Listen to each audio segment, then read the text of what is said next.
45 సంవత్సరాల తన సినీ ప్రయాణంలో పాడిన పాటలు సంఖ్యాపరంగా తక్కువైనా కూడా ఆణిముత్యాల లాంటి పాటలు పాడారు. అన్ని బాణీలని స్పృశించారు.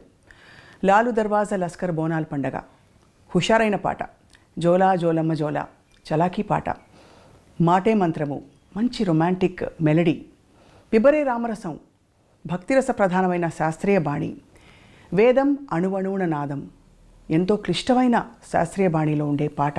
ఇవన్నీ పాడింది మనందరికీ సుపరిచిత గాయని శ్రీమతి ఎస్పి శైలజ. అంతేకాదు తన మాటే మంత్రం అనుకున్నాం కదా, డబ్బింగ్ ఆర్టిస్ట్గా ఎందరికో తన గాత్రదానాన్ని చేసి చక్కటి పాత్రల్ని పండించారు. అంతేకాకుండా గృహిణిగా, గొప్ప అన్నకి చక్కనైన చెల్లిగా తన ప్రయాణాన్ని కొనసాగిస్తూ తన జీవితంలో చూసిన అనుభవాలు, పాడిన పాటలు, మధుర స్మృతుల్ని తలుచుకునే ప్రయత్నం ఇవాల్టి సిల్వర్ స్క్రీన్ లెజెండ్ శ్రీమతి ఎస్పి శైలజ గారితో. ఇవాల్టి మన సిల్వర్ స్క్రీన్ లెజెండ్ శ్రీమతి ఎస్పి శైలజ గారితో మాట్లాడబోతున్నాం. శైలజ గారు నమస్కారం. స్వప్న గారు ఎలా ఉన్నారు? బాగున్నాం, మిమ్మల్ని చూసి ఇంకా బాగున్నాం, ఆనందంగా. 45 సంవత్సరాలు కెరియర్ అని మా షో టీం మాట్లాడుతుంటే తెలుసుకున్నాం అనమాట. కానీ మీ గొంతుకి మాత్రం 25 ఏళ్ళు, ఇంకా తక్కువ. ఏం లేదమ్మా, ఏజ్తో తెలుస్తుంది, కొంచెం నాకు తెలుస్తుంది కదా, నా శృతి రేంజ్ తగ్గిందని తెలుస్తుంది. అవునా? బట్ భగవంతుడి అనుగ్రహం అంతే. ఈ మధ్య ఏం పాటలు పాడారు? సినిమాల్లో ఎక్కువ సినిమాల్లో అసలు పాడట్లేదనే చెప్పాలి. బట్ ప్రైవేట్ ఆల్బమ్స్ వాటిలో పాడుతున్నాను. అన్నమాచార్య కీర్తనలు అవి ఈ మధ్యనే పాడడం జరిగింది. కొన్నిటికి ఏదో ఒకటి, ఇటు డివోషనల్ కానీ లేకపోతే ప్రోగ్రామ్స్ కానీ అలా పాడుతూనే ఉన్నాను. ఎస్పి శైలజ గారి పాటలంటే ఆ లిస్ట్ ఆఫ్ టాప్ 30 సాంగ్స్, అవి ఎప్పటికీ గుర్తుండిపోయే మంచి మంచి పాటలు పాడారు మీరు. Thank you. సో అంటే అవి యాదృచ్ఛికమా అలాంటి పాటలు మీకు రావడం, మీరు పాడాక వాటికి ఆ బరువు వచ్చిందని? అట్లా ఏం లేదమ్మా, నిజంగానే యాదృచ్ఛికం అనే చెప్పాలి. ఎందుకంటే నేను ఫీల్డ్లోకి రావడమే యాదృచ్ఛికం. నేను అసలు ఒక సింగర్ని అవుతానని, కానీ ఇంట్లో కూడా పెద్ద ఎక్స్పెక్టేషన్స్ ఎవరికీ లేవు. బట్ మా మదర్కి మటుకు ఉండేదన్నమాట. అంటే మిగతా సిస్టర్స్ అందరూ మ్యూజిక్ నేర్చుకున్నారు ఇంట్లో. అవును. సో అమ్మకి ఏంటంటే ఒక్క పిల్లైనా ఒక్క పాట పాడితే బాగుండే సినిమాలో అని. బట్ నాన్నగారేమో కొంచెం స్ట్రిక్ట్గా ఉండేవారు. ఆడపిల్లలు పెద్దక్కలందరూ నేర్చుకున్నారు మ్యూజిక్. అంటే పాడకూడదా, సినిమాల్లో పాడకూడదా? అంటే స్టేజ్ మీద పాడటం కానీ అవన్నీ లేదు. కావాలంటే ఏదైనా కీర్తనలో పాడుకోండి, ఇంట్లో పాడుకోండి, ఏదైనా ఆరాధనోత్సవాలు జరుగుతాయి, త్యాగరాజస్వామి, అక్కడ పాడుకోండి, అంతే. ఆ లెవెల్లో ఆలోచించేవారు నాన్నగారు. అమ్మకి ఏంటంటే అన్నయ్య పాడుతున్నారు కదా ఆల్రెడీ, ఒక్క అమ్మాయి ఒక్క పాట పాడితే చాలు నాకు అని ఆవిడ ఆశ. సో నా దగ్గరకు వచ్చేటప్పటికి ఏమైందంటే కొంచెం సడలింపు వచ్చింది. అంటే స్కూల్ ద్వారా వచ్చింది. స్కూల్లో కాంపిటీషన్స్లో పాడటం, ప్రైజులు రావటం. అవును. సో అమ్మ అది బాగా ఎంకరేజ్ చేసేవారు. అంటే కాంపిటీషన్స్ వరకు నాన్న ఒప్పుకునేవారు, కానీ ప్రోగ్రామ్స్కి వెళ్ళటం, స్టేజ్ మీద పాడటం ఒప్పుకునేవారు కాదు. నాన్నగారికి తెలియకుండా పంపించేవారు అమ్మ. నేను కూడా అది పెద్ద సీరియస్గా తీసుకోలేదు. ఏదో పాడుతున్నాను తెలుసు, పాటలు నేర్చుకోవడం ఇష్టం. పెద్ద మనకి వెసులుబాటు కూడా ఉండేది కాదు. అంటే టేప్ రికార్డర్స్ అలా కాకుండా నేను రేడియోలో వినడం, అక్కయ్య దాన్ని నాకు చెప్పడం, రాసుకోవటం, అట్లా నేర్చుకున్నాను నేను. ఎలాంటి పాటలు అప్పుడు నేర్చుకునేవి? అప్పుడు ఎక్కువగా సుశీల్ గారి పాటలే. అసలు రేపల్లె వేచను, రాధకు నీ వేర ప్రాణం, ఇవన్నీ అనమాట. నీ దయరాధ, పూజలో సాంగ్స్ అన్నీ సుశీల్ గారి పాటలు, అందరి పాటలు నేర్చుకునేదాన్ని. ఒక పెద్ద చేంజ్ ఏంటంటే అప్పుడు యాదోంకి బారాత్ రిలీజ్ అయింది. ఆ పాటలు అసలు ఎక్కడికో తీసుకెళ్ళిపోయాయి. ఇలా కూడా చేంజ్గా ఉంటున్న పాటలు. అంతే తప్పించి నేను సినిమాల్లో పాడాలి అనే ఉద్దేశం అయితే నాకు లేదు. అంటే అనుకున్నా మహా అయితే ఒక పాట పాడతానేమో, అంతే. చదువు మీద, కాంపిటీషన్స్ మీద, వీటి మీదే జాస్ ఉండేదన్నమాట. తర్వాత స్పోర్ట్స్లో ఉండేదాన్ని నేను. నేను ఖోఖోలో స్టేట్ సెలెక్ట్ అయ్యాను అనమాట. సో వాటి మీద ఇంట్రెస్ట్ ఉండేది. అవి ఎప్పుడు ఆంక్షలు లేవా ఆడపిల్లలు స్పోర్ట్స్ ఆడడం ఏంటి? అది కూడా అంటే మాది ఆడపిల్లల స్కూలే కదండి. ఓన్లీ అబ్బాయిలతో ఏం లేదు, అమ్మాయిలతోనే, ఆడపిల్లల స్కూల్స్తోనే కాంపిటీషన్స్ ఉండేవి. అందుకని నాన్నగారు దానికి ఏమనేవారు కాదు. సెలెక్షన్స్ అప్పుడు మటుకు కొంచెం భయపడ్డారు. ఏలూరులో సెలెక్షన్స్ అయింది, స్టేట్ సెలెక్షన్స్. అప్పుడు ఎలా పంపించాలి అని టీచర్లు అందరూ వచ్చి, పర్వాలేదు మేము తీసుకెళ్తామని చెప్పి జాగ్రత్తగా తీసుకెళ్లారు. మా కజిన్స్ ఉన్నారు ఏలూరులో, అక్కడే ఉండాలి అని అన్నీ చెప్పి మొత్తానికి సెలెక్ట్ అయ్యాను నేను. ఆంధ్రా నుంచి నేను ఒక్కదాన్ని స్టేట్ సెలెక్షన్లో నెల్లూరు డిస్ట్రిక్ట్ నుంచి నేను సెలెక్ట్ అయ్యాను అనమాట. అబ్బాబ్బా, అంత ఖోఖో. ఖోఖోకి. సరే అప్పుడు యాక్చువల్గా ఇంకా నేను నేషనల్ సెలెక్షన్కి వెళ్ళాలి. సో అదే టైంకి నాకు ఫస్ట్ పాట పాడే ఛాన్స్ వచ్చింది. అది ఆట కాదు పాట అని decide పాట దీంట్లోకి వచ్చాను అనమాట. అట్లా జరిగింది. అది కూడా నేను ఒక్క పాట పాడతానని అనుకున్నా. మళ్ళీ వెనక్కి వచ్చేస్తాను, 9th స్టాండర్డ్ ఫినిష్ చేయాలి, 10th చదవాలి, చదువుకోవాలి అనే ధ్యాస, ఆటల మీద ధ్యాస ఎక్కువ ఉండేది. అలా వచ్చిన దాన్ని ఇక్కడ స్థిరపడిపోయాను. అప్పట్లో మీరు పాడుతున్నప్పుడు అన్నయ్య మీ పాట విని ఎలా స్పందించేవారు? కరెక్ట్ చేసేవారా? నాన్నగారు కరెక్ట్ చేసేవారా మీ పాటని? గమకం ఇలా వనాలమ్మా, లేకపోతే ఇది ఇంకా ఈ శృతిలో ఇలా పాడాలని చెప్పి? కానీ నాన్నగారు పెద్దగా ఏ కరెక్షన్ అంటే అంతగా వినేవారు కాదు. అప్పట్లో ఏదన్నా వస్తే రేడియోలో రావటం, లేదంటే మేము రికార్డ్ చేసుకొని చెన్నై నుంచి నెల్లూరు వెళ్ళి నాన్నగారికి వినిపించడం మేము వెళ్ళినప్పుడు అలాగే జరిగేదన్నమాట. సో అన్నయ్య మటుకు చెప్పేవారు. నేను పాడిన వేరే పాటలు కూడా విని ఎక్కువగా నా మీద సుశీల్ గారి ఇన్ఫ్లుయెన్స్ ఉండేది విపరీతంగా. ఆ స్పష్టత తెలుస్తుంది పలుకులో, చాలా ఉండేదన్నమాట. సో ఎప్పుడు నన్ను హెచ్చరిస్తూ ఉండేవారు అన్నయ్య, నువ్వు సుశీల్ గారి లాగా పాడావంటే మటుకు ఉండలేవు ఇండస్ట్రీలో. ఎందుకంటే ఆవిడ ఉన్నారు, ఆవిడ పాటలు పాడడానికి, ఆవిడ పాటే నువ్వు పాడితే ఇంకెందుకు, నువ్వెందుకు, ఆవిడే ఉన్నారు కదా అని చెప్పేవారు. మొత్తానికి ఏమైందంటే తమిళ్లో పాడేటప్పటికి నా ఒరిజినల్ వాయిస్ నాకు తెలిసింది. వేరే ఏలియన్ లాంగ్వేజ్ అప్పటి వరకు నాకు తెలియదు తమిళ్లో ఎలా పాడాలి, నా ఒరిజినాలిటీ బయటకు వచ్చిందనమాట. సో అప్పుడు లక్కీగా ఏంటంటే ఈ జానపదం టైప్ సాంగ్స్ మనం రావటం వల్ల ఆ ఛాయలు కొంచెం తగ్గాయి. అయినా కంప్లీట్గా పోయాయని నేను చెప్పను. ఆవిడ ఇన్ఫ్లుయెన్స్ నా జన్మాంతరం నా మీద ఉంటుంది. సో అది మటుకు చెప్పేవారు. తర్వాత ఎక్స్ప్రెషన్స్ ఇవ్వాలని చెప్పేవారు. కంపోజ్ చేస్తారు అన్నీ ఓకే, నువ్వేం చేస్తావు దానికి, నీ ఎక్స్ప్రెషన్స్ ఇవ్వాలి ఆ పాటలో. లేకపోతే అక్కడ వాళ్ళు యాక్ట్ చేస్తారు ఓకే, ఆ పాట బ్లాండ్గా ఉందనుకో వాళ్ళు మటుకు ఏం చేస్తారు, ఆ పాట నువ్వు అనుభవించి నువ్వు కూడా కొంచెం నటించాల్సి ఉంటుంది. ఈ రకంగా చెప్పి, లేకపోతే మొట్టమొదటి పాటలు వింటే చాలా స్ట్రెయిట్గా బ్లాండ్గా ఉంటాయి పాటలన్నీ. కానీ అప్పట్లో అంత ఇన్సిస్టెన్స్ కూడా తక్కువ ఉండేది కదా. అంటే మనకి ఉదాహరణకి లీల గారి పాటలు, తర్వాత సుశీలమ్మ, జానకమ్మ, ఆ జనరేషన్లో కొంచెం ఎక్స్ప్రెషన్ ఎక్కువ వచ్చింది. కానీ అంతకుముందు ఇలాంటి ఎక్స్ప్రెషన్ అయితే లేదు, వేరే విధంగా. ఎందుకంటే అది డ్రామాల నుంచి వచ్చారు కదండి, స్టేజ్ నుంచి వచ్చారు. అవును, వాల్యూమ్ ఎక్కువ. అవును, వాల్యూమ్ మీదే ఉండేది పాట అంతా. వాళ్ళకి భావం మీద తక్కువ. ఒక రకంగా భావం మనకి ఆ భావం రావాలి అంటే ఘంటసాల గారు, జానకి గారి దగ్గర నుంచే వచ్చింది ఆ భావాన్ని తీసుకొచ్చి. సుశీల్ గారి వాయిస్కి భావం అక్కర్లేదు అసలు. ఆవిడ గొంతుకు అలాగే ఏ భావమైనా పలికేస్తుంది అనమాట. సో వాటి నుంచి నెమ్మదిగా దాటుకుంటూ ఎలా దాటుకోవాలి, మైక్ సెన్స్, మైక్ వాయిస్ని ఎంతలా ఉపయోగించుకోవాలి, మైక్ ముందు ఎలా పాడాలి, స్టేజ్లో మైక్ ముందు ఎలా పాడాలి, ఇవన్నీ వీళ్ళందరినీ చూసి నేర్చుకున్నాను. మీరు పాడే టైంకి కూడా ట్రాక్ సిస్టమ్ ఉండిందా, లేక కొంత నేను లేదండి, ట్రాక్ లేదు, లైవ్. అంటే సింగిల్ టేక్ ఆర్టిస్టులు అందరూ కలిసి వాయించడం అంతే. మళ్ళీ ఒక తప్పు చేస్తే అందరూ వాయించారు. చాలా కష్టం అంటే ఆ స్కూల్ అలవాటు అయిపోయిన తర్వాత మిగతా చాలా ఈజీ అనిపిస్తాయి. ట్రాక్ పాడడం ఈజీ అనిపిస్తుంది. ఎందుకంటే అక్కడ చాలా జాగ్రత్తగా ఒక 30 పీస్ ఆర్కెస్ట్రా ఉందనుకోండి, పక్కన కో ఆర్టిస్ట్ ఇంకో చోటుకి వెళ్ళాలనుకోండి, ఇవన్నీ దగ్గర పెట్టుకోవాలి మనం. సో ఆ స్ట్రెస్ కూడా ఉంటుంది. అమ్మో నేను తప్పు చేస్తే అంత ఆగిపోతుంది, అన్నీ మొదటి నుంచి మొదలు పెట్టాలి అని చెప్పి చాలా జాగ్రత్తగా. బట్ మీరు బాగా గమనిస్తే వాటికి ఉండే ఏమంటారు ఆ క్లారిటీ, ఆ పాటల్లో ఉండే క్లారిటీ మీకు ట్రాక్ సిస్టమ్స్ అవన్నీ వచ్చేసాక అంత క్లారిటీ లేదు చూడండి. అవును, అది డెఫినెట్గా ఉంటుంది. తర్వాత పోటీ ఉంటుంది, పాడాలి, ఇంకా ఇంప్రూవ్ చేయాలి. పక్క వాళ్ళు ఏం పాడుతున్నారు, వాళ్ళు ఎలాంటి ఎక్స్ప్రెషన్స్ ఇస్తున్నారు, మనం ఎలాంటివి ఇవ్వాలి అనే పోటీ. మీరు వసంత గారు కలిసి పాడారు కదా అప్పుడు పాట, ఫస్ట్ సాంగ్ అదే. ఫస్ట్ సాంగ్ మీరు కలిసి, యాక్చువల్లీ మీరు హైదరాబాద్ వస్తే మళ్ళీ మిమ్మల్ని తిరిగి కాంపిటీషన్కి వచ్చాను హైదరాబాద్కి, all India some singers competition. మన చిత్తరంజన్ గారే దానికి జడ్జిగా వచ్చారు. ఆ రోజు పాడేసి లక్కీగా నేను వసంత ఇద్దరం పాడేసి ట్రైన్ ఎక్కాము. ఇద్దరు కలిసి పాడారా? లేదు, తను ఒక సాంగ్ నేను ఒక సాంగ్. తనకు ఫస్ట్ ప్రైజ్, నాకు సెకండ్ ప్రైజ్ వచ్చింది ఆ కాంపిటీషన్. తనేమో రారయ్య పోయిన వాళ్ళు అని గాజులకి స్టైల్లో ఒక పాట పాడింది. నేను ఏం పాడానో నాకు అంతగా గుర్తులేదు, రాధకు నివేర ప్రాణమే పాడాను అనుకుంటానండి.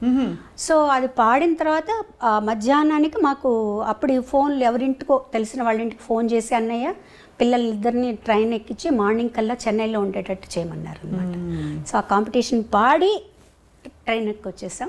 అది 1977 1977 13th ఫిబ్రవరి 14th ఫిబ్రవరి పాడామని. అబ్బా, గూస్ బంప్స్ వస్తున్నాయి మీరు చెప్తుంటే. అంటే అంతకాలం క్రితం. సో అప్పుడు లలిత సంగీతం బాగా ప్రాచుర్యంలో ఉంది. అవునండి. విడిగా నేర్చుకోవడం అలా ఉండిందండి? అంటే లలిత సంగీతం అవన్నీ ఏదైనా మంచి పాటలు ఉన్నాయి. ఇప్పుడు కచేరీలు చేసేటప్పుడు అప్పుడు లలిత సంగీతం కూడా పాడేవాళ్ళు. సినిమా పాటలతో పాటు లలిత సంగీతాలు పాడేవాళ్ళం, అందరూ పాడేవాళ్ళు, కో సింగర్స్ అందరూ. సో ఆ లెక్కగా నేర్చుకున్నాను అనమాట కొన్ని పాటలు. ఒక్క పాట గుర్తు చేసుకోగలుగుతారా? ఒక పల్లవి. లలిత సంగీతమా? మీ ఇష్టమైన పాట. లలిత సంగీతం ముఖ్యంగా ఎందుకంటే అది మనకి తరచుగా వినిపించదు. ఇది యాక్చువల్గా నేను పాడే ఈ లలిత సంగీతం ఏంటంటే చాలా ప్రాచుర్యం పొందింది, కానీ ఎవరు రాశారు, ఎవరు కంపోజ్ చేశారని తెలియదు. మా సిస్టర్ రాసింది, తనే కంపోజ్ చేసింది అనమాట. ఇది అప్పుడు డీడీలో వచ్చింది. నేను అన్నయ్య గారు పాడేటప్పుడు అనమాట. నిన్ను పిలిచాను, వెదకి గలిశాను, అయినా కానరాకున్నావు నీవు. నిన్ను పిలిచాను, వెదకి అలిశాను, అయినా కానరాకున్నావు నీవు. మురళిని మ్రోగించు, జాలిని చూపించు, మురళిని మ్రోగించు, జాలిని చూపించు, లాలించి పాలించి కరుణ చూపించు, నన్ను లాలించి పాలించి కరుణ చూపించు. నిన్ను పిలిచాను, వెదకి అలిశాను, అయినా కానరాకున్నావు నీవు. మీరే గుర్తుపెట్టుకున్నారు చక్కగా. ఎంత చక్కటి పాట, ఎలా మర్చిపోతామండి ఈ పాట. మేము పెరుగుతున్నప్పుడు ఈ పాటలన్నీ కూడా వినికిడి మీద చాలా ఇష్టమైన. ఇప్పటికీ ఈ మధ్యలో కూడా టెలికాస్ట్ అవుతుంది. నిత్య సంతోష్ గారు ఫోన్ చేశారు, అది ఎవరు రాశారో కొంచెం చెప్తారా లిరిక్స్ అంటే, మా సిస్టర్ ద్వారా పంపించామన్నమాట అది. సో అలా పాట ప్రయాణం మొదలయ్యి మీరు పాటకే ఖోఖో కాదని చెప్పి ఇటు మళ్ళీపోయారు. ఖోఖోని మిస్ అయ్యారా కొంచెం? అయ్యో వెళ్ళి ఆడాలి. డెఫినెట్గా స్కూల్ మిస్ అయ్యాను నేను. అంటే 9th మధ్యలోనే వచ్చేసాను. వచ్చేసిన తర్వాత ఇంకా ఒక తమిళ్లోకి వచ్చేసిన తర్వాత కొంచెం తమిళ్లో ఎక్కువ బిజీ అయిపోయాను నేను. సో అప్పుడు 9th మధ్యలో ఆపేసి రావాల్సి వచ్చిందనమాట. తర్వాత 10th ప్రైవేట్గా రాసి చదివాను. బట్ ఆ స్కూల్ అట్మాస్ఫియర్, కాలేజ్ అట్మాస్ఫియర్ ఇవేవి తెలియవు నాకు. బట్ ఎలా అయినా డిగ్రీ చేయాలని ఒక ఆశ. అవును. తర్వాత మళ్ళీ ఒక 5 years తర్వాత డిగ్రీ ఫినిష్ చేశారు. శైలజ గారు, మిమ్మల్ని ఎప్పుడు చూసినా అప్పటి నుంచి ఇప్పటిదాకా మీరు పాటలు పాడిన తీరు, ఇప్పుడు లాస్ట్ ఇంటర్వ్యూ మనం చేసినప్పుడు చాలా పద్ధతైన పెంపకం కొట్టొచ్చినట్టు కనిపిస్తుంది. ఎవరి ప్రభావం? అన్నయ్య ప్రభావం, లేకపోతే నాన్నగారు అమ్మగారు అలా చెప్పించి? ఎక్కువ చెప్పాలంటే అమ్మగారు, ముగ్గురిది ప్రభావం ఉందండి.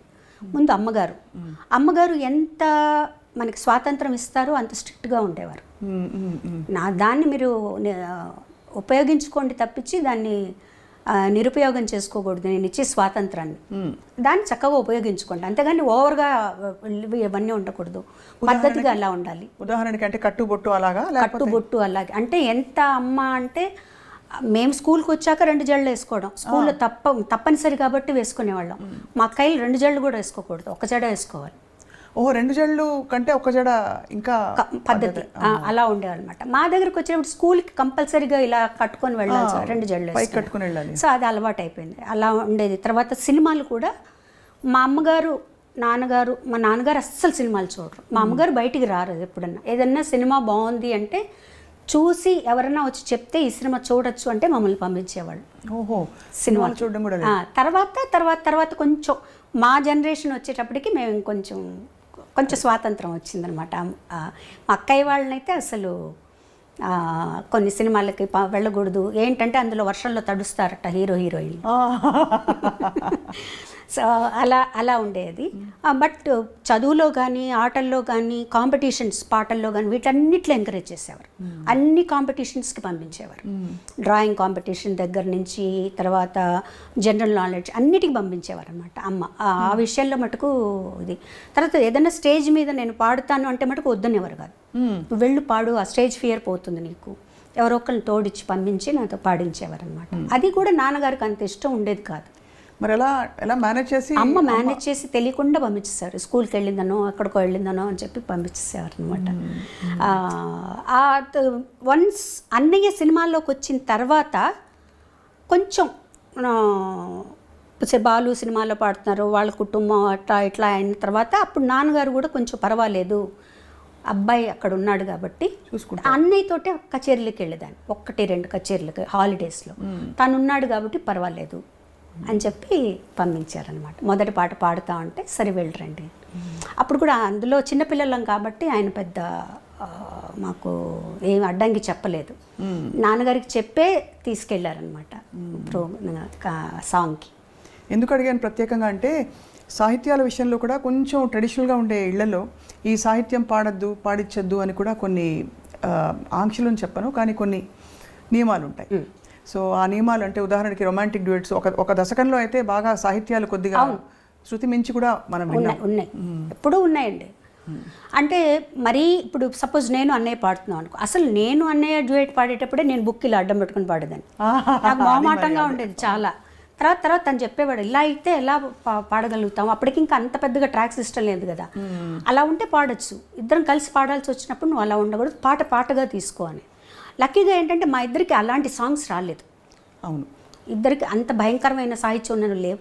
ఒకవేళ 1-2 వచ్చినా కూడా తను ఏం చెప్పాడంటే మేము ఇద్దరం పాడడం, ఇది మీరు వేరే వాళ్ళ చేత పాడించేసాయి అని చెప్పేసేవారండి. అబ్బా, అసలు మీ ఇద్దరం తను పాడదు, మీరు వేరే ఇంకెవరి చేతన్నా పాడించుకోండి అని చెప్పేసేవారనమాట. ఆ ఇబ్బంది ఎప్పుడు నాకు అంతగా రాలేదండి. సపోజ్ ఇంకొంచెం ఏదైనా నాకు నా నాలెడ్జ్కి తెలిసి ఏదన్నా కొంచెం బాగాలేదు ఇక్కడ అంటే నేను కొంచెం ధైర్యంగానే చెప్పేదాన్ని, ఇది బాగాలేదండి నాకు ఇబ్బందిగా ఉంది అని. అప్పుడు కొంచెం మన మాటను కూడా వినేవాళ్ళండి. అప్పుడు మీరు వదులుకోవడం కూడా పెద్ద విషయం, అంటే అవకాశం కదా. అవును అవును. అంటే మీరు దేనికి ప్రాధాన్యత అంటే వస్తున్నాం అప్పుడే కదా, మేము కూడా వస్తున్నాం. ఒక సాంగ్ వదులుకోవడం అంటే అది చాలా పెద్ద విషయం. ఎప్పుడైనా చూకమంటుందా ఇప్పుడు తలుచుకుంటే? అంటే మంచి పనే చేశాను అనిపిస్తుంది. చాలా గొప్ప విషయం అండి, నా కళ్ళలో నీళ్ళు వస్తున్నాయి మీరు చెప్తుంటే. ఎందుకంటే నాకు ఎప్పుడు మీలో ఒక గుణం, ఇది వ్యక్తిగతం అయితే ఏమనుకోకండి, కానీ అన్నయ్య గీసిన గీత నేను దాటకూడదు, అన్నయ్యకి తగ్గట్టుగా నేను ఉండాలి, అమ్మ నాన్నకి తగ్గట్టు ఉండాలనే ఆ చక్కదనం మీలో కనిపిస్తుంది. అంటే అన్నయ్య కూడా ఎప్పుడు కూడా నువ్వు ఇలా ఉండాలని ఎప్పుడు చెప్పలేదండి. తన్ని చూసే మనకు అర్థమైపోతుంది. తన ఒక్క చూపుతో ఇది నచ్చింది నచ్చలేదు అని తను మనం గమనించి చెప్పేసేయచ్చు.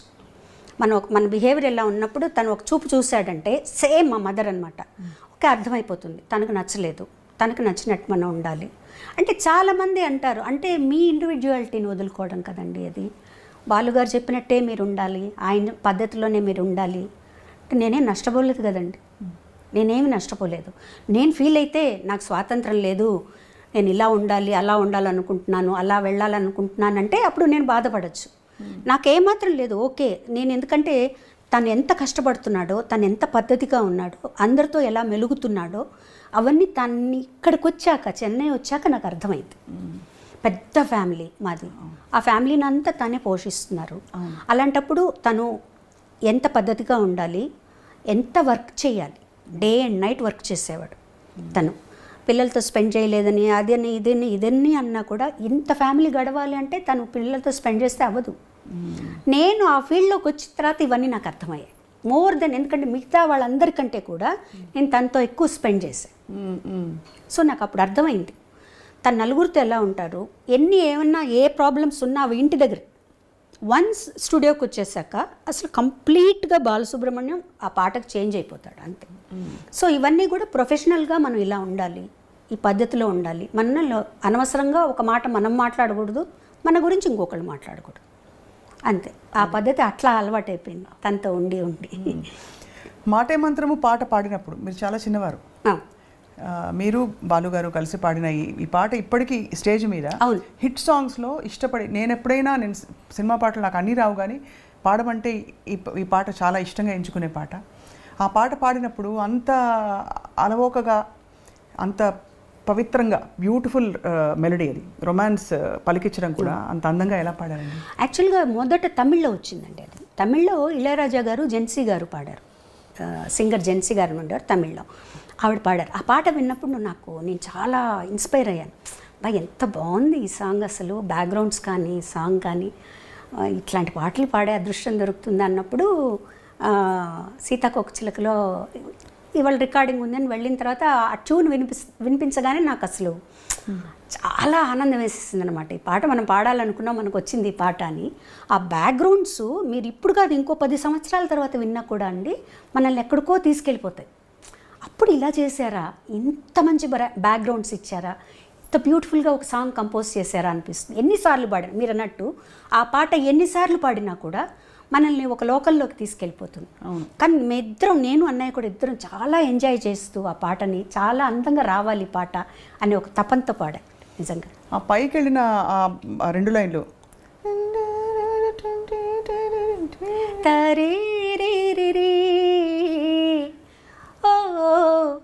అదొకటి అందమైనది. ఇది ఒకటి థర్డ్ బ్యాక్గ్రౌండ్. ఆ పాటకంతా ఆయువు పట్టు మూడో బ్యాక్గ్రౌండ్ బిజిఎం తరరరరరరరా. అది చాలా అద్భుతంగా ఉంటుందండి, అసలు అది బాగుంటుంది. దాని తర్వాత వచ్చే వైలిన్ బిట్టు అది కూడా అద్భుతంగా ఉంటుంది, చాలా బాగుంటుంది. నిజంగా ఎంజాయ్ చేస్తూ పాడాం. అది పెద్ద పీస్ ఆర్కెస్ట్రా, ఆర్కెస్ట్రా లైవ్, మళ్ళీ లైవ్లో చేసి అంతా లైవ్ బాబోయ్. అసలు మళ్ళీ మీరు చూడండి, నాకు అంటే అంత లైవ్తో పాడడం, పక్కన అందులో ఒక దిగ్గజం. అవును, ఎస్పి బాలు గారు. ఎంత అన్నయ్య అయితే కూడా బాలు అదే బాలుగారి కంటే కూడా అన్నయ్యగానే భయం ఎక్కువ అనమాట. ఎందుకంటే తను ఎలా పాడతాడు, తన క్యాలిబర్ ఏంటో అన్నీ తెలుసు నాకు కదా. పాటని ఇలా నేర్చుకొని పాడేస్తాడు తను. సో కనీసం మనం 50% పాడాలి తనకి మ్యాచ్ అవ్వాలంటే అనమాట. సో ఆ పాట తనతో పాడడం అనేది చాలా చాలా చాలా అదృష్టం అని చెప్పాలంటే నిజంగా. సో తర్వాత మీరు కూచిపూడి ఆర్ట్స్ అకాడమీలో వసంత గారు మాత్రమే నేర్చుకున్నారా? మీరు డాన్స్ చేశారా? వసంత గారు మట్టుగా నేర్చుకున్నారండి. నేను భరతనాట్యం నేర్చుకున్నాను. మీరు భరతనాట్యం నేర్చుకున్నారు? అది కూడా ఎలా అయిందంటే, నేను భరతనాట్యం నేర్చుకోలేదు. పాప పల్లవి నేర్చుకునేది భరతనాట్యం ఇంట్లో. మాస్టర్ ఇంటికి వచ్చేవారు. నేను మధ్యాహ్నం రికార్డింగ్ బ్రేక్ అయ్యి భోజనానికి వచ్చినప్పుడు ఆయన కూర్చొని ఉండేవారు. ఆ పాప ఒకరోజు తలనొప్పని, ఒకరోజు కాలు నొప్పని ఏదో ఒకటి చెప్పేది. వాళ్ళ స్కూల్లో టైర్డ్గా ఉందనో, ఆదివారం ఇవన్నో. అప్పుడు పాప ఆయన చూస్తే జాలేసి, నాకు ఊరికే చెప్పండి సార్, మీరు ఊరికే కూర్చోన్నారు కదా, నాకు చెప్పండి అన్న. అలా నేను నేర్చుకుని ఆయన అన్నయ్యతో చెప్పారు. ఆవిడ నా చేత అరంగేట్రం అంతవరకు వస్తుందని కూడా నాకు తెలియదు అసలు. తర్వాత ఇంట్లోకి ఎవరు ఎక్స్పెక్ట్ చేయాలి అరంగేట్రం చేసే లెవెల్కి డాన్స్ చేస్తామని. తర్వాత అరంగేట్రం చేయిద్దామండి అన్నారు. అంటే అన్నయ్య అన్నారు, నాకు తెలిసి తను ఎలా చేస్తుందో నాకు తెలియదండి, అంటే ముందు గజ్జె పూజ చేస్తారు కదా, అది చేద్దాము అని చిదంబరంలో టెంపుల్లో చేసాం గజ్జె పూజ. అప్పుడు అన్నయ్యకి కాన్ఫిడెన్స్ వచ్చింది. ఆ తర్వాత అరంగేట్రం ఏమన్నారు అప్పుడు చూసి మీ డాన్స్? చాలా నేను ఎక్స్పెక్ట్ చేయలేదు అసలు నువ్వు డాన్స్ చేస్తావని. ఇలా ఎవరికీ తెలియదు ఇంట్లో, ఊరికే ఆయన చెప్పేవి నేర్చుకునేవాళ్ళు, నా పాడికి నేను చేసుకుంటూ ఉండేదాన్ని. అది అయిన తర్వాత నేను 2-3 ప్రోగ్రామ్స్ కూడా చేశాను. ICF ఇంటర్గల్ కోచ్ ఫ్యాక్టరీ వాళ్ళకి, తర్వాత కళాసాగర్ వాళ్ళకి చేశాను. కాకపోతే ఏంటంటే డాన్సు, పాట డాన్స్ 2 ఎంచుకోవాలంటే ఒకటే ఎంచుకోవాలంటే బాగా స్టామినా కావాలి డాన్స్కి. తర్వాత స్వెట్ విపరీతంగా పోతుంది మీకు. అవును, గొంతు బాగా కొంచెం దెబ్బతింటుందని నేను చెప్పను, మనకు సహకరించదు. అది బాలమురళి గారు, చిట్టుబాబు గారు ఇద్దరు చెప్పారు నాకు. అంటే పాట వదులుకుని డాన్స్ చేయొద్దు అలా చెప్పారా? అంటే నువ్వు ఆలోచించుకో, నువ్వు డాన్స్ చేస్తూ ఉన్నావంటే పాడలేవు అంటే నేను అనుకున్నాను అనమాట. నాకు పాట మించి వేరే ఏమీ లేదు కదా. కానీ నేను ఆ పాపం మా మాస్టర్ గారు అయితే ఇంత నేర్చుకొని 2 ప్రోగ్రాంలు చేసి వదిలిపెట్టకమ్మా అని కూడా అన్నారు. లేదు సార్, నాకు పాటే ముఖ్యం, నేను పాట మీద ఉంటాను. లైక్ అంటే ప్రతిదానికి ఒక కారణం ఉంటుందండి, కారణం లేకుండా ఏది ఉండదు. ఆ నేర్చుకోవడం అనేది నాకు సాగర సంగమానికి ఉపయోగపడింది. ఆ డాన్స్ అరంగేట్రం చూసే విశ్వనాథ్ గారు అది మరొక అంటే మలుపు అని చెప్పొచ్చు. బికాజ్ చాలా పెద్ద మలుపు. మీరు నటనలోకి రావడం, అఫ్కోర్స్ ఒకే సినిమాలో వేశారు కానీ గుర్తుండిపోయే పాత్ర. అప్పుడు విశ్వనాథ్ గారు చూసి అడిగినప్పుడు మళ్ళీ ఆలోచించారా, ఇది మళ్ళీ నేను యాక్టింగ్ ఫీల్డ్? ఆలోచించడం క్వశ్చనే లేదండి, నేను చెయ్యను అని చెప్పేసాను. ఓకే. ముందు విశ్వనాథ్ గారు అడిగారు, ఏడుది నాగేశ్వరరావు గారు ఆయన అడిగారు, అందరూ అడిగారు. అన్నయ్య చేతి చెప్పించారు, మా వదిన గారి చేతి చెప్పించారు, విశ్వనాథ్ గారు మిస్సెస్ చేతి చెప్పించారు. నేను చెయ్యను అని చెప్పాను. ఎంత స్పష్టత అలా ఎలా వచ్చేసింది? అన్నయ్య కూడా వద్దని అనలేదు కదా? ఎవరు వద్దలేదు. అన్నయ్య కూడా నువ్వు చేస్తే బాగుంటుందని చెప్పారు, అందరూ చెప్పారు. అందులో విశ్వనాథ్ గారి సినిమా తన దగ్గరుండి చూసుకుంటారు, నీకు భయం లేదంటే నాకు వద్దు, నేను కంఫర్టబుల్ కాదు, నాకు వద్దు, నేను చేయను అని చెప్పేసాను. నేను పాటలే పాడుకుంటాను. విశ్వనాథ్ గారు తెలివిగా ఏం చేశారంటే మా నాన్నగారి దగ్గరికి వెళ్ళి మా నాన్నగారి దగ్గర ఒప్పించారు. బాబాయ్ నేను మంచి క్యారెక్టర్, దాని చేత చేయిస్తాను, ఎటువంటి చెడ్డ పేరు రాదు అవన్నీ చెప్తే ఇంకా నాన్నగారు నన్ను పిలిచి అన్నయ్య అంతలా ఆడుతున్నారమ్మా నువ్వు చేయొచ్చు కానీ రిలక్టెంట్గానే ఒప్పుకున్నానండి ఆ క్యారెక్టర్. నిజం అంటే సరిపోయింది, నేను ఇష్టం లేకుండా చేయబట్టి ఆ క్యారెక్టర్ కరెక్ట్గా సరిపోయినట్టే అనిపిస్తుంది నాకు. నాకు యాక్టింగ్ అంత కష్టం అనిపించలేదు, ఎందుకంటే ప్రతిదీ విశ్వనాథ్ గారు కరెక్ట్గా యాక్ట్ చేసి ఇలా చెయ్యాలి, చిన్న చిన్న మూమెంట్స్ జుట్టు ఇలా వెనక్కి వేసుకోవడం దగ్గర నుంచి ఆయన చేసి చూపించేవారు. మా నాన్నగారి మీద నాకెంతో గౌరవం ఉంది, భక్తి ఉంది. ఇప్పుడు తప్పులు తెలుసుకుని నేను ఆయన మర్చిపోలేను. అందుకే చెప్తున్నాను, నువ్వు నాతో వస్తావో ఇక్కడే ఉంటావో ఆలోచించు.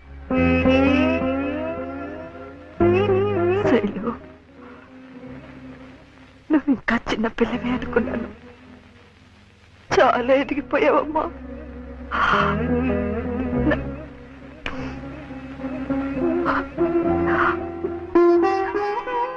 నన్ను వదిలి వెళ్ళిపోతావా? మన ఇంటి గౌరవం మనల్ని వదిలి వెళ్ళిపోయే ముందు నేనే నా జాగ్రత్త పడ్డం మంచిది. అందుకే ఇప్పటికీ మించిపోయింది లేదు. ఎవరిని కావాలనుకుంటున్నావో ఆలోచించుకో. కానీ అయినా మీరు అలా పట్టేసి, ఎందుకంటే ఆ పాత్రలో మీకోసమే ఆ పాత్ర అల్లినట్టు అనిపిస్తుంది. అది మనకి అది విశ్వనాథ్ గారిలో ఉందండి. అది అదే నేను చేసిన ఒక్క సినిమా కాబట్టి నాకు అనిపిస్తుంది ఆయనలో ఉంది అది. అంటే అఫ్కోర్స్ మనలో కూడా ఆ జీల్ రావాలి, చెయ్యాలి అని ఆయన చేస్తుంటే మనకు ఆటోమేటిక్గా వచ్చేస్తుంది. తర్వాత ఫస్ట్ నేను భయపడింది ఏంటంటే కమల్ హాసన్ గారు ముందర చేయాలి. ఇది శాస్త్రీయ నృత్యమా కాదా? ఏ సాంప్రదాయం? ఎన్ని సంప్రదాయాలు ఉన్నాయో కూడా తెలుసా నీకు? దీన్ని భరతనాట్యం అంటారు.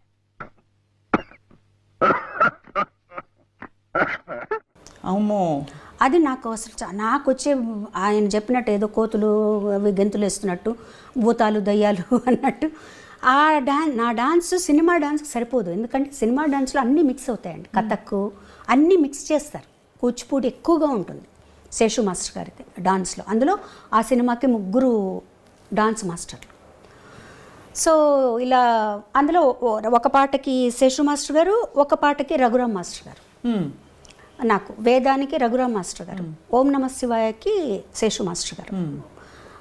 శేషు మాస్టర్ గారు అయితే 1 వీక్ నాకు రిహార్సల్స్ ఇప్పించారు.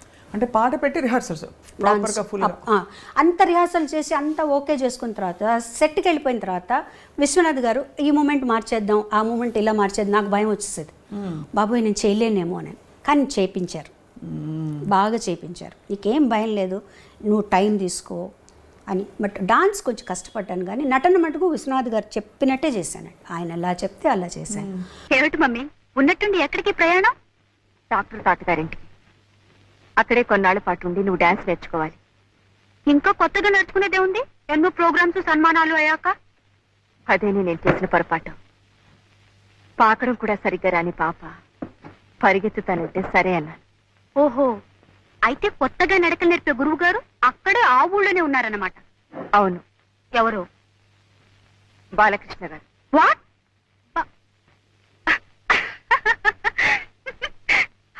Are you joking? నీతో వేళపడలేమిటి? కానీ టైమింగ్ నో.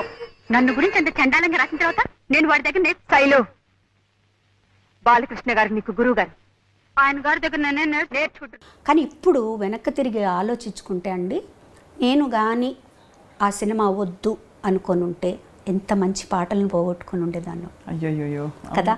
ఎందుకంటే ఆ సినిమాలో నేను యాక్ట్ చేస్తాను అని చెప్పిన తర్వాత అన్నయ్య గారు విశ్వనాథ్ గారికి, ఇళయరాజు గారికి చెప్పారు, ఇందులో శైలజకి పాటలు ఉంటే అవి శైలజ పాడుతుంది అని చెప్పారనమాట. అప్పటికి నేను ఒప్పుకోలేదు. పూజ కార్యక్రమం అయిపోయింది, జానకి గారు ఓం నమ శివాయ పాడేశారు. అది ఒక అదృష్టం.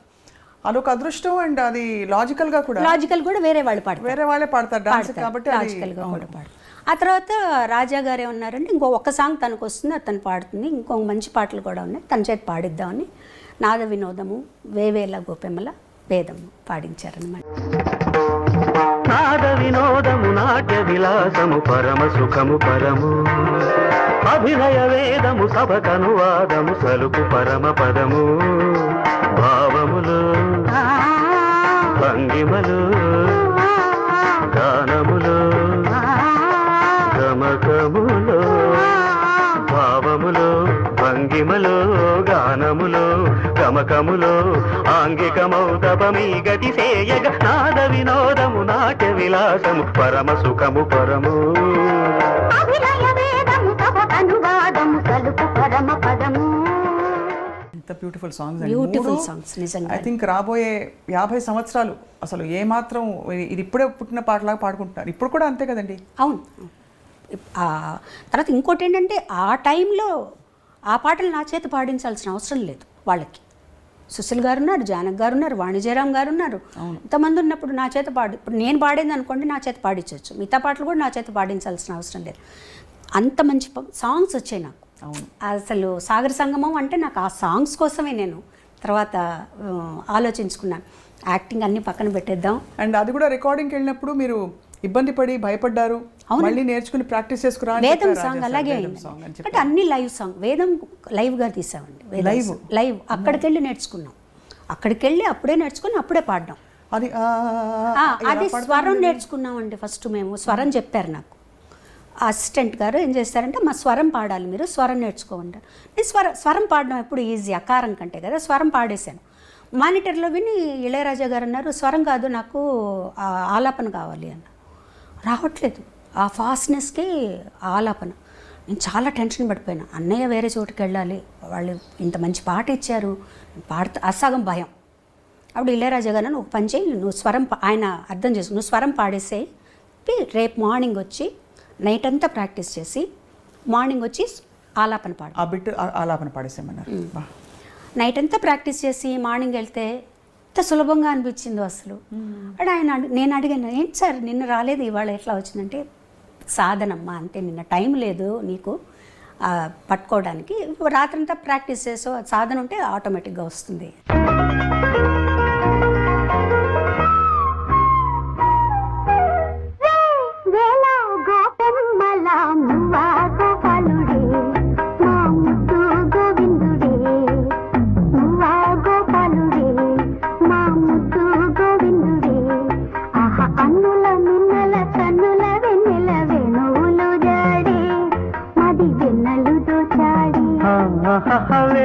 వేళ గోపెమ్మల మువ్వ గోపాలుడే మా ముద్దు గోవిందుడే అని చెప్పారనమాట. సో అదొక మంచి ఎక్స్పీరియన్స్ నాకు. ఆ పాట రూమ్లోకి వెళ్ళి తలుపేసుకొని ఇంకా అదే పని నాకు. ఎంత హై పిచ్ అండి వేవేల గోపమ్మల. అది కూడా రెండు చాలా హై పిచ్. ఆ హమ్మింగ్ తీసుకోవడం ఒకటి, అదే పాటకు మళ్ళీ యాక్ట్ చేయడం కూడా అంతే ఫాస్ట్లో వస్తుంది అమ్మాయి. ఆ హమ్మింగ్ పాడుకుంటూ వస్తుంది. అవును, అది ఒక టెన్షన్ నాకు డాన్స్లో ఆ పాటకి. అది మీరు యాక్ట్ చేస్తున్నప్పుడు ఎంత యాక్టింగ్ మీద ఆ షాట్ మీద దృష్టి ఉన్నా నా పాట వినిపిస్తోంది అనే ఒక మధ్య మధ్యలో ఇక్కడ ఎక్కడన్నా ఏమన్నా తప్పులు పాడన్నా సింగర్కి తప్పదుగా, ఎప్పుడు తప్పకుండా ఉంటుంది. ఎన్ని పాడినా ఎంత చేసినా మళ్ళీ అక్కడ ఆ టెన్షన్ ఉంటుంది మనకి. కానీ ఇట్స్ ఒక గ్రేట్ ఎక్స్పీరియన్స్ అండి నిజంగా. సాగర సంగమం అనేది నాకు ఒక చిరునామా నిజంగా. ఇప్పుడు వెనక్కి తిరిగి చూసుకుంటే ఒక చిరునామా.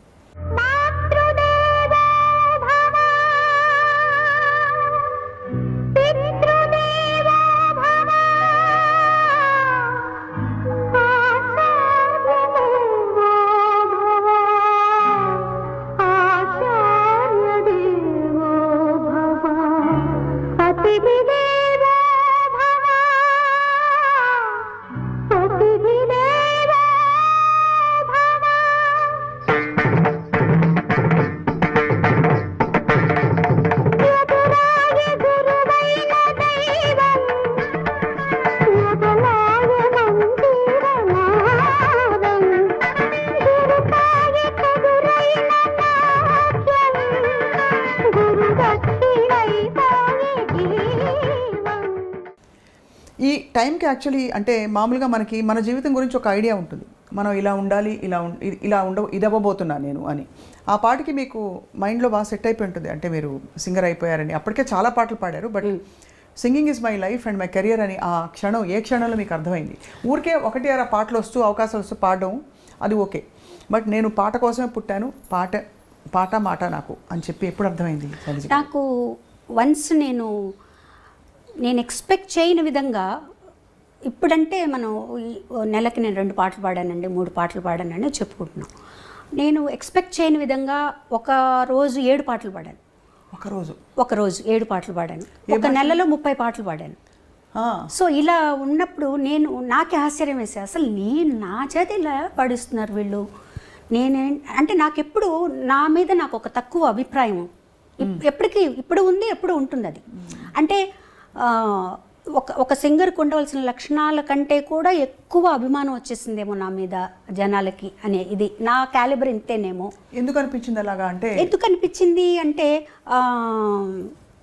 ముఖ్యంగా సాగర్ సంగమంలో పాట అయినా నేను ఇది పాడలేకపోయానే అని కొన్ని పాటలు పాడలేకపోయినప్పుడు అట్లా అనిపించేది అనమాట.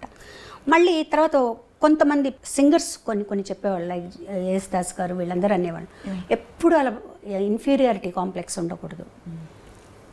నీకు ఒక సాంగ్ వస్తుందంటే అది నీ వల్ల వస్తుందా? కాదు, భగవంతుడు పంపిస్తున్నాడు, ఈ పాట అమ్మాయికి ఇవ్వాలి అని అంతే పాడాలి. మనకి ఇచ్చింది మనం వదులుకోకూడదు. మనం అన్నయ్య కూడా చెప్పేవారు ఆయన. అన్నయ్య కూడా ఇదే ఆలోచనలో ఉండేవారు. నాకు రావాల్సిన దానికంటే ఎక్కువ వచ్చేసిందేమో, పేరు ప్రఖ్యాతులు, నేను ఇంకా సాధన చేయాలేమో, ఇవన్నీ ఉండేవి అనమాట. ఆయన చెప్పేవారు ఎప్పుడు అలా అనుకోవద్దు, మీకు ఈ పాటలు ఎందుకు వస్తున్నాయి, వాళ్ళు ఏమైనా ఊరికే పిలిచి మీరేమైనా వాళ్ళకి ఏమైనా లంచాలు ఇస్తే వస్తున్నాయి, రావట్లేదు కదా.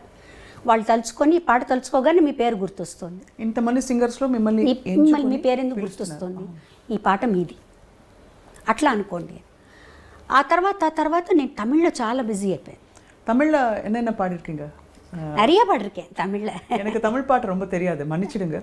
ஏதாவது ஒரு నా మొదల పాడియ ఫస్ట్ పాడిన పాట ఇళయరాజా గారిది ఎలా జరిగిందంటే, ఆయన ఆడిషన్కి పిలిచారు నన్ను. పిలిచి ఆయన ఇన్ఛార్జి శ్రీనివాసన్ గారు ఉండేవారు, అన్నయ్యకి కూడా ఆర్కెస్ట్రాకి అతనే ఇన్ఛార్జ్. అతను వెళ్ళి చెప్పారనమాట ఇళయరాజా గారితో, ఇట్లా బాలు సిస్టర్ కచేరీలో పాడుతోంది, ఎందుకంటే రాజా గారు కూడా అన్నయ్యతో కచేరీలో పాడారు కదా, పాడుతోంది, నువ్వు పాడిస్తే బాగుంటుందేమో అంటే బాగుంటుంది కానీ బాగాలేదు అనుకో, అప్పుడు నేను పాడించకపోతే బాలు ఏమన్నా అనుకుంటాడేమో, తను సరిగ్గా పాడలేకపోతే అని అన్నారట. అట్లా వద్దు, నువ్వు ఆడిషన్ చేయి, నీకు నచ్చితేనే పాడించు అన్నారు. మీకు కూడా ఆడిషన్? నేను హెచ్ఎంవికి వెళ్ళి కూడా ఆడిషన్ చేశానండి. మాకు కూడా ఏంటంటే అప్పుడు అందరికీ ఆడిషన్, మైక్ టెస్ట్ చేసేవాళ్ళు, ఈ వాయిస్ మైక్ సరిపోతుందంటేనే తీసుకునేవాడు. హెచ్ఎంవిలో చేశారు నాకు మా ఆడిషన్. తర్వాత ఏవిఎంలో రాజాగారు పిలిపించారు. పిలిపించి ఏదో పాట పాడమన్నారు, పాడాను. పాడిన తర్వాత ఒకటే మాట అన్నారు, రేపు ఉదయం రికార్డింగ్ వచ్చేసేయి అన్నారు. నాకు అసలు అర్థం కాలేదు తమిళగా. ఆయన అంటే ఈతను చెప్పారనమాట, రేపు మార్నింగ్ రికార్డింగ్ ఉందట, పూజ నువ్వు పాడుతున్నావు రమ్మన్నారు. నేను నాకు ఇళయరాజా గారని ఆయన పెద్ద అప్పటికే ఎస్టాబ్లిష్ అయిపోయారు, ఆయన సూపర్ హిట్ సినిమాలు వచ్చేసాయని, అన్నకిళి ఇవన్నీ. ఇంటికి రాగానే అందరూ ఏమైంది ఇంట్లో అందరూ అడిగితే, రేపు మార్నింగ్ రికార్డింగ్ పూజట, నన్ను రమ్మన్నారు సోలో సాంగ్ అంటే, ఓ మా చిన్నన్న అయితే నిజంగా అవును రేపు మార్నింగ్, నేను మామూలుగా రేపు మార్నింగ్ రికార్డింగ్ అట రమ్మన్నారు. రికార్డింగ్కి వెళ్ళాను. నాకు ఏమీ తెలీదు స్వప్న గారు, నిజంగా చెప్పాలంటే ఏమీ తెలీదు.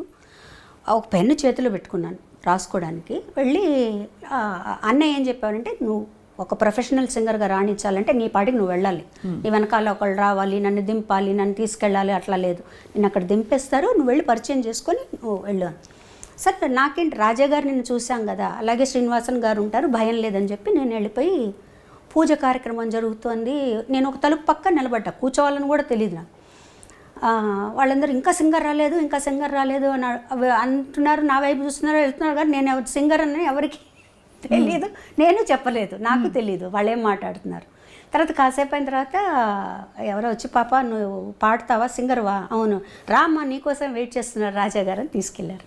అలా ఫస్ట్ సాంగే సూపర్ హిట్ సాంగ్ ఇచ్చారు. అది ఇచ్చిన తర్వాత, ఆ పాట అయిపోయిన తర్వాత ఆయన అన్న మాట ఒకటే, ఈ గొంతు నాకు చాలు అన్నారు.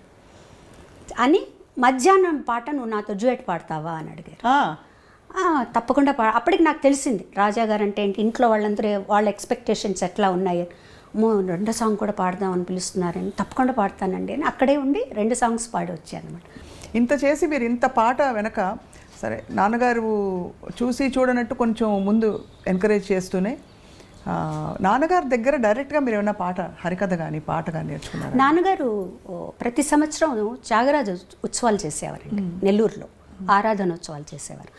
ఆయనకి మా అమ్మగారికి ఏంటంటే ఎప్పుడైనా సరే నేను కానీ అన్నయ్య కానీ లేకపోతే మా చిన్న చెల్లెలు కానీ హరికథ చెప్పాలి అని చాలా ఇంట్రెస్ట్గా ఉండేది. అన్నయ్య కూడా ఉండేది అది. నేను కొంచెం నేర్చుకున్నాను, కానీ నాకెందుకు కొంచెం సిగ్గు అనిపించేది హరికథ. కానీ నాన్న దగ్గరికి వెళ్ళి చెప్పాను, నాన్న నేను హరికథ చెప్పలేను, కానీ నాకు ఒకసారి ఒక 15 నిమిషాలు టైం ఇస్తే నేను పాడుతాను అన్నాను. ఆయనకి చెప్పారు, సినిమా పాటలంతా పాడకూడదు, త్యాగరాజ స్వామి కీర్తనలే పాడాలి అని. అట్లాగే నన్ను ఒక 3 కీర్తనలు నేర్చుకుని నేను పాడతాను, తప్పకుండా పాడతాను. అలా అప్పుడు కూడా ఏం చేశారంటే ఆయన 3 గంటల స్లాట్ ఇచ్చారు, చిన్నపిల్లలందరూ పాడే స్లాట్లో పాడించారనమాట. సో దానికి మా ఇంటి నుంచి అందరూ కదిలొచ్చి అదేదో నేను పెద్ద కచేరీ చేస్తున్నట్టు అనమాట. అమ్మ, కజిన్స్, సిస్టర్స్ అందరూ వచ్చి కూర్చొని విని మా అమ్మ నాన్నగారిని అడిగింది ఎలా పాడిందంటే, పర్వాలేదు ఆ 3 గంటలు ఆ పిల్లలకి దానికి కరెక్ట్గానే పాడింది, పర్వాలేదు ఇంకా సాధన చేయాలి అనేవారు. ముఖ్యంగా అలాంటి పాటలు ఏదన్నా నేను కాంపిటీషన్లో పాడుతున్నానన్నప్పుడు మటుకు దగ్గర కూర్చోబెట్టుకొని తాళం అది చెప్పి ప్రాక్టీస్ చేయించేవారు నాన్నగారు. మంచి పాటలు పాడుతూ ఒక్కసారి ఒక కాంపిటీషన్కి పెండ్యాల గారు జడ్జిగా వస్తున్నారు. సో అది చెప్పాము నాన్నగారికి, ఇట్లా పెండ్యాల గారు జడ్జిగా వస్తున్నారు, నేను పాడుతున్నా అంటే, ఆషామాషి పాటలన్నీ పాడకూడదు, నువ్వు పాడితే మంచి పాట పాడు అంటే, నేను పూజలు పూలు తెచ్చాను పాడదాం అనుకున్నాను. వద్దు, అంత సింపుల్ సాంగ్ పాడకూడదు, వచ్చేవారు ఎవరనుకుంటున్నావు, పెండ్యాల గారు అంటే, అప్పుడు దాంట్లోనే నీ దయరాదా తీసుకున్నాను అనమాట. అది కూర్చోబెట్టి పాడించి మా నాన్న తాళం వేయించి మొత్తానికి ప్రైజ్ వచ్చేసిందిగా, ఫస్ట్ ప్రైజ్. అబ్బో.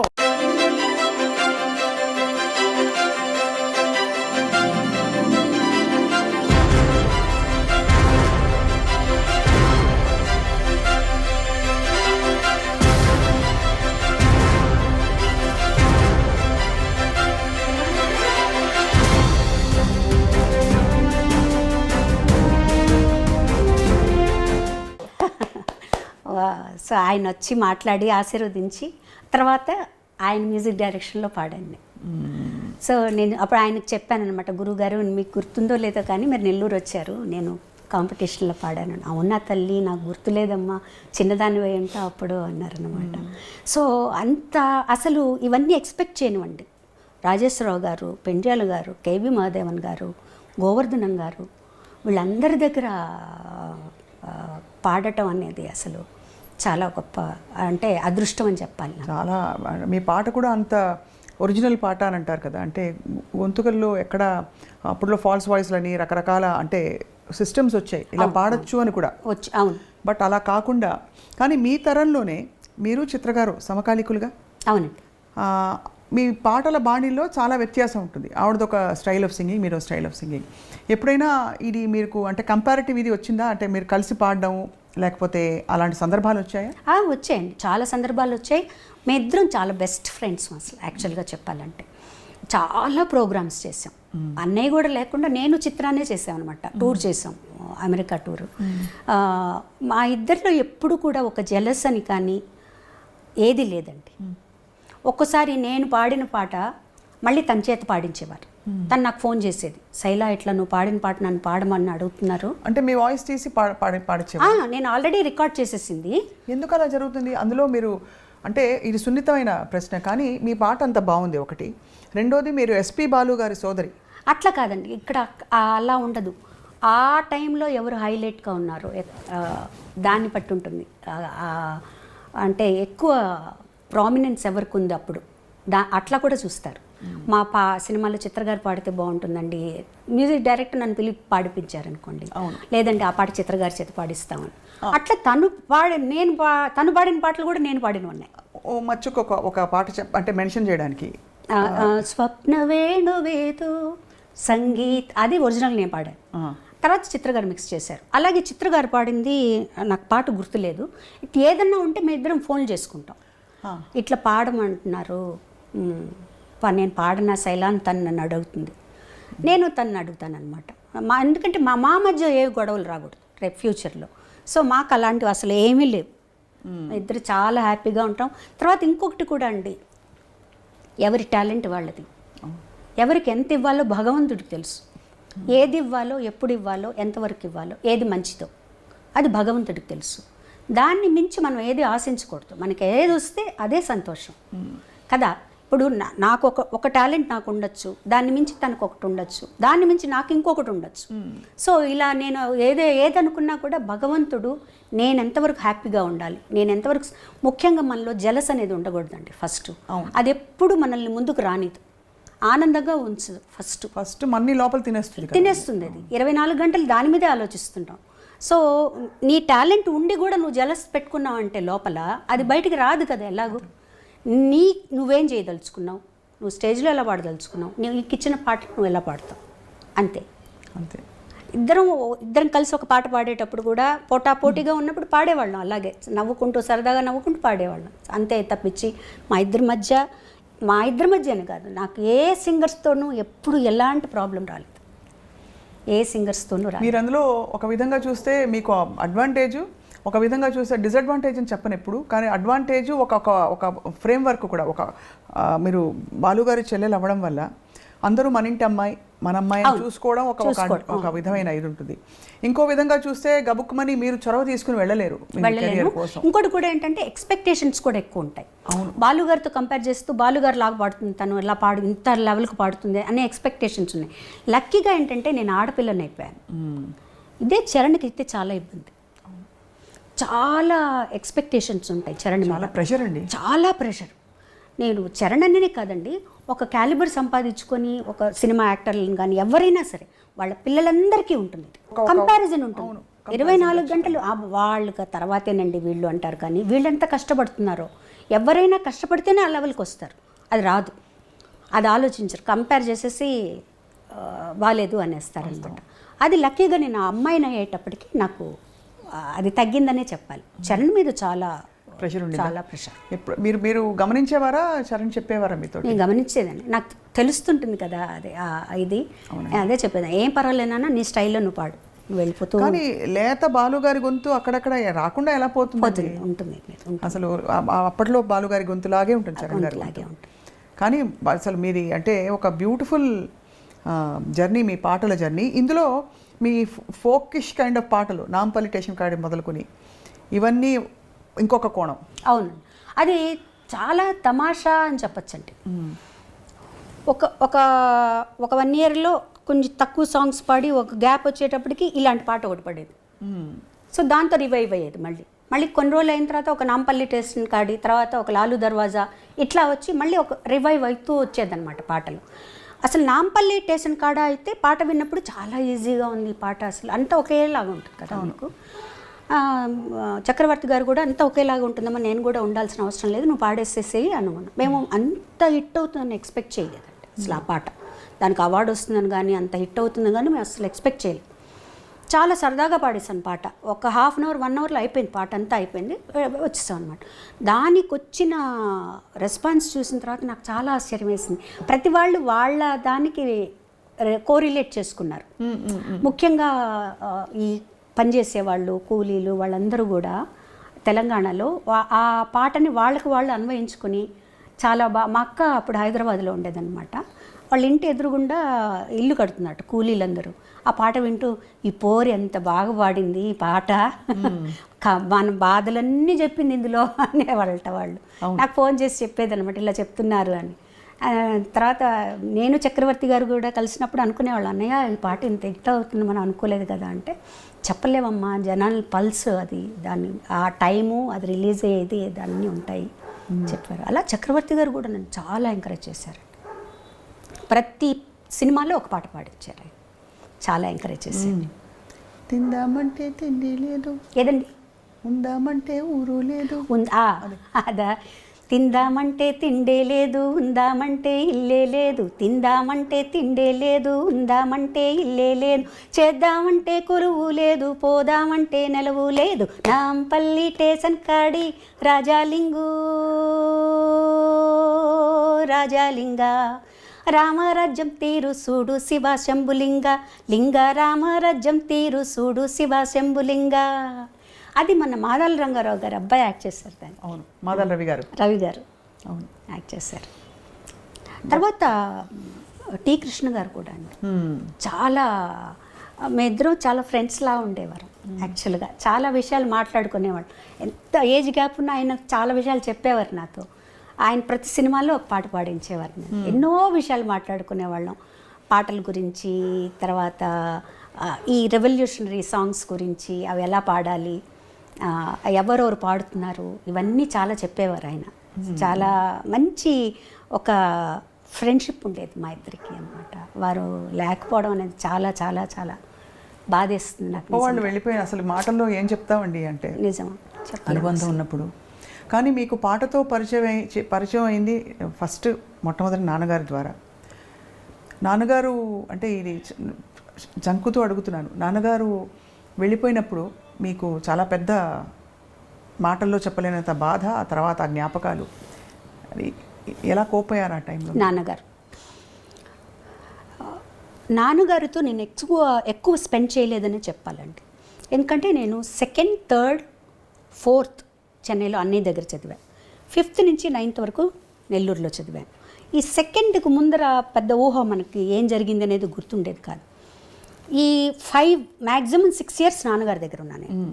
బట్ ఆయన ఇన్ఫ్లుయెన్స్ చాలా పడింది, ఎందుకంటే ఒక పట్టుదల ఆయనలో. తర్వాత ఎన్ని కష్టాలు వచ్చినా కూడా ఆయన అస్సలు తొణికేవారు కాదు. మెన్ను విరిగి మీద పడ్డా కూడా చాలా స్ట్రాంగ్గా ఉండేవారు. నేను రాముడిని నమ్ముకున్నాను, ఆయన ఆరాధ్యులైనా కూడా, శైవ పూజ రోజు చేసుకున్నా కూడా రాముడు భక్తుడైన, నేను రాముడిని నమ్ముకున్నాను, రాముడే నన్ను కాపాడుతాడు అన్న దీంట్లోనే ఉండేవారు అనమాట. లక్కీ నేను ఇక్కడికి వచ్చాక ఏంటంటే, ఇక్కడి నుంచి నాన్నగారికి నేను ఉత్తరాలు రాసేదాన్ని. ఇంకెవ్వరు రాసేవారు కాదు, నాన్నగారికి మటుకు నేను ఉత్తరాలు. ఎందుకంటే నేను పుస్తకాలు విపరీతంగా చదివేదాన్ని, అలా పిచ్చిగా ఖర్చు పెట్టేదాన్ని బుక్స్ మీద. ఆ టైంలోనే 1000 రూపాయల దాకా నెలకు బుక్స్ మీద ఖర్చు పెట్టేదాన్ని, కలెక్ట్ చేసుకునేదాన్ని బుక్స్. నాన్నగారికి కూడా చాలా ఇష్టం పుస్తకాలు, ఆయన దగ్గర పెద్ద బీరువా ఉంది. నవలలు, సాహిత్యం అన్నీ, రామాయణ భారత భాగవతాలు అయితే ఎన్నున్నాయో చెప్పలేం, అన్నీ అన్నమాట. సో ఆయన నా దగ్గర నా కలెక్షన్స్ చూసి నాకు ఉత్తరం రాసేవారు, అమ్మ ఈ ఫలానా పుస్తకం నీ దగ్గర ఉంటే నాకు పంపించు అని. ఇక్కడి నుంచి నేను ఆ బుక్ పంపించి, నాన్నగారు పుస్తకం పంపిస్తున్నాను, నేను అమెరికా వెళ్తున్నాను, మీకు ఏం కావాలి అంటే, ఆయన ఎప్పుడు అమెరికా వెళ్ళినా ఫౌంటైన్ పెన్ ఒకటి తీసుకురమ్మనేవారు అనమాట. ఆయనకు చాలా ఇష్టం. తర్వాత నాన్నగారికి ఒంట్లో బాగాలేదు అని ఆయన పెద్దగా కూడా కష్టపడలేదండి. నాన్నగారి నుంచి నెల్లూరు నుంచి చెన్నైకి నేనే తీసుకొచ్చాను, కారులో వెళ్ళి నాన్నగారిని తీసుకొచ్చి అమ్మ ఇక్కడే ఉంచుతాం నాన్నగారిని. అంతకుముందు ఏంటంటే, ఒకసారి ఒక నైట్ నేను నాన్నగారితో హాస్పిటల్లో ఉన్నాను. నార్మల్గా ఉన్నారు, బాగానే ఉన్నారు, టెస్ట్ల కోసం ఏదో పెట్టారు, బాగున్నారు. ఆ రోజు మరి ఎందుకో తెలియదు, నాన్నగారు మటుకు నన్ను పిలిచి, మా అన్నని జాగ్రత్తగా చూసుకోవాలి. ఇదేంట్రా ఆయన ఇలా చెప్తున్నారు నాన్నగారు? ఏం నాన్న? లేదమ్మా, వాడు ఒక్కడే కష్టపడుతున్నాడు, నువ్వు పక్కన ఉండాలి, అన్నం జాగ్రత్తగా చూసుకోమ్మా. తప్పకుండా నాన్న, అందరం అన్న కోసమే ఉంటాం, మేము అందరం చూసుకుంటాం, ఏం పర్వాలేదు. తర్వాత కొంచెం సీరియస్ అయింది ఆయనకి. బట్ అన్నయ్యతో చెప్పారనమాట, నువ్వు ఎన్ని చేసినారా ఇవాళ మధ్యాహ్నం 1:30కే నేను ఉంటాను, అంతవరకు ఆ తర్వాత ఉండను అని చెప్పేశారు. అలాగే 1:30కి అన్నయ్య బ్లడ్ గ్రూప్, నాన్నగారు బ్లడ్ గ్రూప్ సరిపోతే బ్లడ్ ఎక్కించాలన్నారు. అవసరం లేదనేసారు డాక్టర్లు. నాన్నగారు కూడా అవసరం లేదు, అమ్మని చూసుకో నువ్వు చాలు, నాది అయిపోయింది, చాలా పీస్ఫుల్గా వెళ్ళిపోయారు ఆయన. మాకు అప్పుడు తెలియలేదండి, అంటే ఏంటి నాన్నగారు లేరా ఏంటిది, నాన్నగారు బాగానే ఉన్నారు కదా, సడన్గా వెళ్ళిపోయారు ఏంటి. ఆ రిచువల్స్ అన్ని జరిగేటప్పుడు ఎవరన్నా ఏదన్నా అడిగితే అన్నయ్య సడన్గా నాకు తెలియదండి, మా నాన్నగారిని అడగండి అనేవారు. ఆయనకు కూడా యాక్సెప్ట్ చేయలేదు ఇదన్నమాట మాట. మా అమ్మగారికి అసలు మేము చెప్పలేదు, బాడీ ఇంటికి తీసుకొచ్చేంత వరకు అమ్మగారికి చెప్పలేదు. అది కూడా నా మీద పెట్టారన్నమాట, నువ్వు ఎలాగోలా మేనేజ్ చెయ్యి. బాడీ ఇంటికి తీసుకొచ్చిన తర్వాత అమ్మగారికి మందులన్నీ రెడీగా పెట్టి అప్పుడు అంటే 82 yearsలో నాన్నగారు పోయారండి. ఆయన చనిపోయిన తర్వాత ఆయనలో ఇన్ని గొప్ప గుణాలు ఉన్నాయా, ఆయనకి ఇంత గుర్తింపు ఉందా, ఎప్పుడు అలాగే జరుగుతుందండి. వాళ్ళు పోయిన తర్వాత కానీ కొన్ని విలువలు మనకు తెలీదు, చాలా చాలా తెలీదు. ఆయన లైబ్రరీ మటుకు నాకు ఇచ్చెళ్ళారు. ఆ లైబ్రరీ చూస్తే అసలు ఎంత చదివారు ఈయన, ఎంత తెలుసు ఈయనకి. ఆయన కొన్ని కీర్తనలు రాసుకున్నారు, దాదాపు ఒక 50-60 కీర్తనలు రాసుకున్నారు ఆయన. శ్రీ పండిత నుత అని వస్తుందన్నమాట దానికి ట్యాగ్ ముద్ర. అవన్నీ చూస్తుంటే నాకు నేను అన్నకు చెప్పాను అనమాట, అన్న లైబ్రరీలో ఇట్లా నాన్నగారు ఇన్ని అంటే మేము అనుకున్నాం అనమాట, దాన్ని తీయించి చేద్దాం, పాటలు చేద్దాం అని. ఎంత ఒరోషియస్ అనమాట, ఎంత బుక్స్ చదివారు, ఎంత నాలెడ్జ్ ఉంది. ఏదన్నా అడిగితే ఇలా టిప్స్ మీద చెప్పేసేవారు, మంత్రాలు కానీ ఏదైనా మనకు తెలియని సాహిత్యంలో తెలియని ఉన్నవారు కూడా చెప్పేసేవారు. ఏమీ తెలియనట్టు చాలా కామ్గా ఉండేవారు అనమాట, చాలా సరదాగా ఉండేవారు. ఆయన పోయిన తర్వాత మా వదిన కూడా, నేను అసలు ఏడవల, అది ఒక స్టేజ్లో ఉన్నాను నేను. అది నాకు నమ్మకం లేదు, ఏమీ లేదు, ఏదో పని చేస్తున్నాను. మా వదిన కూడా చెప్పింది, నువ్వు ఒకసారి కూర్చొని ఏడ్చేస్తే ఆ లోపల ఉన్న బాధ అంతా పోతుంది అంటే. నాకు ఏడుపు రావట్లేదు అని ఏం చేయమంటారు. అంతా అయిపోయాక ఇంకా సాయంత్రం రూమ్లోకి వచ్చి నా రూమ్లో నిలబడ్డాను అనమాట. నిలబడేటప్పటికి ఐ ఫెల్ట్ హిమ్, నా పక్కన మా నాన్నగారు ఉన్నట్టు. సో దెన్ అప్పుడు మంచం మీద పడిపోయి ఏడ్చి అలా నిద్రపోయాను అనమాట. సో అంతే. ఆ తర్వాత అసలు లేదు, నేను ఇంకా అందరికీ ధైర్యం చెప్పడం మొదలుపెట్టాను అనమాట. నాన్న ఎక్కడికి వెళ్ళలేదు, మనతోనే ఉంటారు, మనల్ని ఆయన లీడ్ చేస్తారు, మనకి ఏ భయం లేదు. Same thing I felt with అన్న. అసలు అది ఎందుకంటే ఇప్పటికి స్టిల్ నాకేంటంటే ఆయన ఎక్కడో ఉన్నారు, హీస్ దేర్, ఏదో కచేరీలు చేస్తూ పాడుకుంటున్నారు, ఆయన ఉన్నారు. ఎందుకంటే ఆయన లేరు అన్న ఒక్క క్షణం ఏదో ఆగిపోయినట్టు అనిపిస్తుందండి, కడుపులోంచి ఒక బాధ వస్తుంది. అది ఎప్పుడు మనల్ని ఒక్కొక్కసారి స్టేజ్ మీద ఒక మంచి పాట పాడుతున్నప్పుడు సడన్గా వస్తుంది. ఆ పాట పాడుతుంటే మీ ఇద్దరు షేర్ చేసుకున్న క్షణాలు అవన్నీ వస్తాయి అన్నమాట. ఆ పాటకు న్యాయం చేకూర్చాలి ఫస్ట్ మనం. అలాంటప్పుడు ఎక్కడ లేడు తను, ఏ పాట తీసుకున్నా నాతో పాడిందే, ఏ స్టేజ్ మీదకి వెళ్ళినా తను, ఏ ఊరు వెళ్ళినా తనే పక్కన ఉంటాడు, ఎక్కడికి వెళ్ళినా తనే ఉంటాడు. తను లేడు అని ఎలా అనుకోవాలి. నేను తనని లాస్ట్ కలిసినప్పుడు నేను చెప్పాను, అన్న ప్రపంచం అంతా నీ కోసం వెయిట్ చేస్తుంది, నువ్వు రావాలి అంటే. నేను కూడా ప్రపంచం కోసం వెయిట్ చేస్తున్నానమ్మా, నేను అందరినీ చూడాలంది నాకు. తనకి ఎక్కడో ఒక అనుమానం పడిందండి, తను ఫర్దర్గా పాడగలనా లేడా, అయ్యో అది వచ్చేసింది తనకి బాగా. సో మేము ఇంకా మాకు లాస్ట్ వరకు డాక్టర్లు ఏంటంటే హోప్ ఇచ్చారు, వచ్చేస్తారు, ఏం ప్రాబ్లం లేదు. But he went through a lot, 51 days. తర్వాత డాక్టర్లు చెప్పేటప్పటికి అందరూ యాక్సెప్ట్ చేశారు, బట్ నేను యాక్సెప్ట్ చేయలేదు.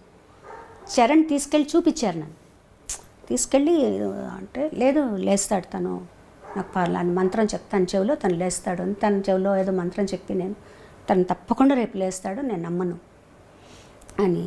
వదిన లేదమ్మా అంతా అయిపోయింది, బ్రెయిన్ డెడ్ అంటున్నాడు. లేదు తను ఉంటాడు, ఇక్కడికి వెళ్ళాడు.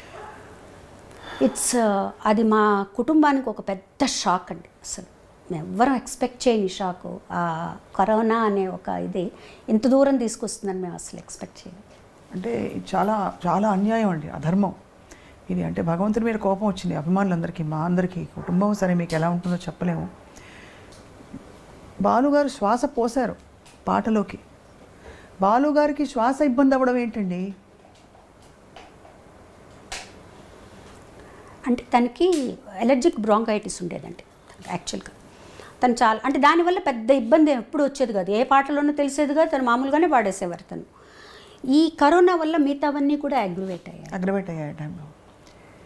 కానీ 51 రోజులు అసలు కానీ అండి ఇంకొక విషయం, అదంతా అయిపోయి ఇప్పుడు 2 years అయిపోయింది కదండి. ఇప్పుడు ఆలోచిస్తే నాకు తనకి ఏది మంచిదో అదే జరిగింది అనిపిస్తుంది. అంటే మనకి బాలుగారు లేరు, మనకి లోటు తీరదు ఈ లోటు. కానీ బాలుగారు మటుకు చిరస్థాయిగా అందరి మనసులో నిలిచిపోయారు. ఎప్పటికీ బాలుగారు 100 ఏళ్ళు బతికి ఏ బెడ్లోనే ఉండి పాటలు పాడలేక తన బెడ్లో ఉంటే మనం ఎంత కష్టపడతామండి ఆలోచించండి. తను గుర్తుపెట్టుకునే విధంగా తక్కువ వెళ్ళిపోయారు. అరే ఇంకా ఉంటే బాగుండు, ఈ వ్యక్తి మనతో ఉంటే బాగుండు, ఇంకా ఎన్ని పాటలు పాడచ్చు, ఈయన ఇంకా ఎంత చేయొచ్చు అనే స్థితిలో మనల్ని అందరినీ పెట్టి వెళ్ళిపోయాడు తను. ఈ మర్చిపోవడం అంటూ మనకు ఉండదు. బాలుగారిని జీవితాంతం మనతోనే ఉంటారు ఆయన, మర్చిపోవటం బాగా ఏజ్ వచ్చి అందరూ మర్చిపోయి అప్పుడు అసలు తను ఎవరు పట్టించుకొని ఒక స్థితి వచ్చిందనుకోండి, మనము చూసేవాళ్ళకి కష్టం, తన వల్ల కూడా కాదనమాట. పాట పాడకుండా తను ఉండలేడండి. తను ఒక్కరోజు కూడా ఒక పాట పాడకుండా ఉండలేడు. తను ఎప్పుడూ డాక్టర్లు లోపలికి వచ్చినా ఇలా పెట్టి నేను పాడతానని అడిగేవాడు. ట్రైకాస్టమీ చేసినప్పుడు ఎప్పుడు మళ్ళీ తీసేస్తే నేను పాడతానా అన్నీ అడుగుతూ ఉండేవారు అనమాట. సో డాక్టర్స్ ఏమన్నారు, ఒక 2 years బెడ్ రెస్ట్ కావాలి తనకి, ఇంట్లో బాగా అయిపోతే బాగా హాస్పిటల్ అట్మాస్ఫియర్ ఇంట్లో ఉండాలి అని చెప్పారు. అంత అప్పటికే అంత. కానీ ఆ వీడియో ఇప్పటికీ కూడా మనసులో అలా మెదులుతుందండి. అవునండి, చెప్పేసి వస్తాను తిరిగి వస్తానని చెప్పి మాకందరికీ కూడా చెప్పారు, మీరు ఊరికే కంగారు పడి ఫోన్లు చేయకండి, వచ్చేస్తాను నేను, జస్ట్ ఊరికే పాజిటివ్ అని వచ్చింది అక్కడ జాయిన్ అయ్యాను నేను అంతే తప్పించి ఏం ప్రాబ్లమ్స్ లేవు. 15 days వరకు అలాగే. 15 days తర్వాత కోవిడ్ నెగిటివ్ వచ్చింది. ఆ తర్వాత ఒక్కొక్కటి ఇబ్బంది పెట్టేసి. So it's what ever it is అండి, హీఈస్ దేర్ ఫర్ అస్. ఆయన ఎప్పుడు మా వెనకాల ఉంటాడు. నేను చరణ్తో అందరితో అదే చెప్తాను, నా అన్న మనతోనే ఉంటారు, ఆయన మనల్ని లీడ్ చేస్తారు. వదిన గారు చాలా ఎఫెక్ట్ అయ్యారండి, మా అందరికంటే కూడా వదిన చాలా ఎఫెక్ట్ అయ్యారు. ఆవిడ ఆల్మోస్ట్ ఒక డిప్రెషన్ స్టేజ్లోకి వెళ్ళిపోయారు. ఇప్పుడు కొంచెం బెటర్, అంటే చాలా ఆరోగ్యపరంగా కూడా బాగా దెబ్బతిన్నారు ఆవిడ. ఎందుకంటే ఒకే హాస్పిటల్ ఇద్దరు పక్కన ఉన్నారు. ఆవిడ కూడా కోవిడ్ వచ్చి అక్కడే జాయిన్ అయ్యారనమాట. అక్కడ ఏం జరుగుతుందో తెలియదు. పిల్లవాడు ఒక్కడు, ఎవరిని పంపించరు, వాడిని ఒక్కడనే పంపిస్తారనమాట. So it was tough time for us, very tough అండి. అసలు ఊహించడం కష్టం కదండి. ఏ రోజు డాక్టర్ ఏం చెప్తారో తెలియదు. ఇవాళ బాగుందమ్మా, ఏం ప్రాబ్లం లేదంటారు, ఇవాళ కొంచెం ఏదో ప్రాబ్లం ఉందంటారు. ఒక 51 రోజులు అలా అలా అలా అలా అలా ఇంకా మాకు వేరే థాట్ ఏమీ లేదు. అందరూ ప్రే చేయటం. ఎక్కడి వాళ్ళు ప్రపంచం అంతా ప్రే చేసింది నిజంగా. అన్ని ప్రసాదాలు, ఒక రూమ్ పెట్టారు అక్కడ, ఒక రూమ్ పెట్టి ప్రసాదాల కోసం ఒక రూమ్ పెట్టారు. ఆయనకు వచ్చే ప్రసాదాలు అవన్నీ, కొంతమంది విభూతులు పంపించడం, షాల్స్ అన్నీ అన్నమాట. అసలు వరప్రసాద్ రెడ్డి గారు కూడా అప్పుడు వరప్రసాద్ రెడ్డి గారు కూడా పంపించారు, కంచిపేట నుంచి పంపించారు, తిరుమల తిరుపతి దేవస్థానం, ఇక్కడి నుంచి అందరూ. బాలుగారు వరప్రసాద్ రెడ్డి గారు అయితే రోజు ఫోన్ చేసేవారు, ఎలా ఉంది ఈరోజు, ఎలా ఉంది ఈరోజు, ఎలా ఉంది ఈరోజు, ఎలా ఉంది. అందులో బాలుగారి గొంతు అంటే కీర్తించని దేవుడు లేడు. అన్ని బాణీల పాటలు అందరు దేవుళ్ళకి పాడారు కదండి. అసలు ఇప్పటికీ ఎలా తప్పించుకుంటామండి ఆయన నుంచి మనం, చెప్పండి. మీరు ఏ రోజు ఏది ఆన్ చేసినా ఎక్కడో ఒక చోట ఆయన వస్తారు, అంతే. ఏ గుడికి వెళ్ళినా ఆయన ఉంటారు. సో ఆయన నుంచి మనం తప్పించుకోవడం అంటూ ఏం లేదు, ఆయనతో కలిసి బతకడమే మన పని, అంతే. అలా అనుకుని సంతోషపడాల్సిందే. అలాంటి వ్యక్తులు చాలా రేరు, కారణ జన్మలు వాళ్ళు, అంతే. అంతకంటే మా అన్నయ్య గురించి నేనేం చెప్పలేను. సత్యం అండి. మీరు భౌతికంగా చివరిసారి ఎప్పుడు కలిశారండి? తేదీ గుర్తుందా మీకు? తేదీ తను September 25th చనిపోయారు. 14th ఆ ప్రాంతంలో కలిశాను. ఆ తర్వాత ఇంకెవరిని అలో చేయలేదండి. అప్పటికే మీకు కొంత అవగాహన ఉండుంటుంది, అంటే అవగాహన ఉండేది, కానీ అది ప్రేమ అంటారా మరి, అది కప్పేస్తుందేమో అనుకుంటారు. నాకు మా చెల్లికి ఎందుకు, ఎలా అయినా తను బయటకు వచ్చేస్తాడు, హీజ్ అ ఫైటర్, వచ్చేస్తాడే అనిపించి, అన్నకేం కాదు నాన్న చూసుకుంటారు, అన్నకేం కాదనే అనుకునేవాళ్ళం. ఫోన్లో మాట్లాడుకో, ఏం కాదు వచ్చేస్తాడు తను, ఏం ప్రాబ్లం లేదు. మీరు అన్నట్టు పాట లేకుండా, ఎందుకంటే అప్పుడెప్పుడో నాడ్యూల్ వచ్చి సర్జరీ చేయించాలన్నప్పుడు లతాజీ చేయించద్దు అని చెప్పారు. ఈ విషయాన్ని పంచుకున్నారు మాతో ఒక ఇంటర్వ్యూలో. అంటే పాట లేకుండా బాలుగారిని ఊహించుకోలేమండి ఎవరు. ఊహించుకోలేము. మాట రెండు. ఇంకా ఇప్పుడు కూడా నేను టెలిఫోను రేరు, తను ఎప్పుడైనా చేసినా కూడా ల్యాండ్లైన్ చేస్తారు ఫోన్, మా పై రూమ్లోకి అనమాట. ఫోన్ తీయగానే ఆ లైన్కి అన్నయ్య చేస్తారని మాకు తెలుసు, నేనమ్మా అన్నని అంటారనమాట. అది అలా రింగ్ అవుతూనే ఉంటుంది మనసులో. ఫోన్ వస్తుంది అంటే ఇంకా ఆ తర్వాత ఆ ఫోన్కి ఇంకా ఫోన్లు రావడం మానేసాయి అనమాట. ఆ ఫోన్ వస్తుందంటే నేనమ్మా అన్నయ్య చేస్తుంటారు, ఇంకా అన్నయ్య కదా ఫోన్ చేస్తారు అని చెప్పి తీసుకునేవాళ్ళు అనమాట. సో మెనీ థింగ్స్ ఒక్క రోజులో మర్చిపోయే విషయాలు కాదు. అయ్యో, ఎంత జీవితకాలం మీ వెన్నంటే ఒక తండ్రి జీవితాంతం ఉంటుందండి, జీవితాంతం ఉంటుంది. ఎన్ని ప్రయాణాలు. తను చనిపోయిన తర్వాత ఒక 1 month తర్వాత నేను ఎయిర్పోర్ట్కి వెళ్తే నా వల్ల అవ్వలేదు అసలు. ఎందుకంటే మేము పక్కనే నెక్స్ట్ స్ట్రీట్లో తను ఉంటారు. తను బయలుదేరేటప్పుడు నాకు ఫోన్ చేసేవాడు, బయలుదేరుతున్నావా ఎయిర్పోర్ట్కి అని. తను ముందు వెళ్ళిపోతే అక్కడి నుంచి నాకు ఫోన్లు చేసేవాడు. ఎంతసేపు ఓవర్సీస్కి అయితే మరి వీసాలు అవన్నీ చెకింగ్ ఉంటుంది, ఇంకా రాలేదు నువ్వు, వెయిట్ చేస్తున్నావు తొందరగా రా. ఆ ఎయిర్పోర్టు అక్కడ వెళ్ళటం, అందరం కలిసి వెళ్ళటం, చాలా రోజుల వరకు నాకు చరణ్కి అది చాలా కష్టం అనిపించింది, ట్రావెలింగ్ అనమాట. తర్వాత మాకు మేమే నెమ్మదిగా ఇలా అనుకొని నాన్న కష్టపడి బెడ్లో ఉండి ఇంత చేసే కంటే కూడా వెళ్ళిపోయారు ఆయన ఒక రకంగా. అలా సర్దుకొని వాడికి సర్ది చెప్పి. ప్రేమ నుంచి మనకి చిన్న కోపం కూడా వస్తుంది. అన్నయ్య కోవిడ్ టైం ట్రావెల్ చేయొద్దంటే వెళ్ళిపోయారు మీరు ఇలాగా పాట పాడడానికి అని. ఒక్క కించితైనా అలాంటి ఒక ఆలోచన వచ్చిందా, ఎందుకు పాడడానికి వెళ్ళిపోయారు అన్నయ్య, అంత రిస్క్ తీసుకుని ఎందుకు వెళ్ళారు మీరు అని? అంటే తను వెళ్ళారు అని నాకు తెలియదండి. యాక్చువల్గా సుధాకర్ గారికి ఫోన్ చేశారట ఆయన, ఇట్లా వద్దాం అనుకుంటున్నాను, అక్కడ పరిస్థితులు ఎలా ఉన్నాయి అని. తను అక్కడే ఉన్నారు అప్పుడు. ఆ లెవెల్లో రామోజీ ఫిలిం సిటీలో అన్ని జాగ్రత్తలు తీసుకుంటున్నారండి, నేను షూట్ చేస్తున్నానని చెప్పారట. ఆయన కూడా మనసులో అది ఉండిపోయింది, నేను ఎందుకు చెప్పాను అలా అని. వదిన అందరూ చెప్పారట. ఈ విషయాలని నాకు తెలియదు, తను అక్కడ ఉన్నారు, తను మధ్యలో వెళ్తున్నారని ఒక 1 month ఎక్కడికి వెళ్ళలేదు. 1 dayకి వెళ్తున్నారని కూడా తను వెళ్ళిపోయాక తెలిసింది మాకు. తెలిసిన తర్వాత తను వచ్చాక మామూలుగా ఉన్నారు, 1 week బాగున్నారు. సరే పర్వాలేదులే, వెళ్ళారు బాగానే ఉన్నారు. ఒక రావటం కొంచెం జలుబుతో అట్లా వచ్చారు, బాగానే ఉన్నారు, మామూలు జలుబే అన్నారు, అయింది. నెక్స్ట్ రాఖీ, నేను ఫోన్ చేశాను అనమాట. ఆ రాఖీ రోజు ఫోన్ చేశాను, 5th ఏదో అయిందండి అది. ఫోన్ చేసి ఎప్పుడు ఇంటికి వెళ్తాను నేను అంటే, రామా ఇంటికి రా, వచ్చి రాఖీ కట్టు అన్నారు. ఇప్పుడు వస్తున్నాను, బయలుదేరుతున్నాను. మళ్ళీ ఫోన్ చేశాడు తను, వద్దమ్మా నాకు కొంచెం జలుబుగా ఉంది, ఎందుకైనా మంచిది, నేను డాక్టర్ దగ్గరికి వెళ్తున్నాను, నువ్వు రేపు వచ్చి కట్టు, చెక్ ఎందుకు ఇప్పుడు జలుబు ఉంది, నువ్వు వచ్చి మళ్ళీ అప్పుడు కొంచెం పీక్గా ఉంది కదండి. అవును, కోవిడ్ చాలా భయానకంగా ఉందండి. సరే అన్నాను, అదే మాట్లాడింది నేను లాస్ట్. తను హాస్పిటల్కి వెళ్ళారు, ఇంకా అక్కడే ఉండిపోయారు. అయ్యో భగవంతుడు. సో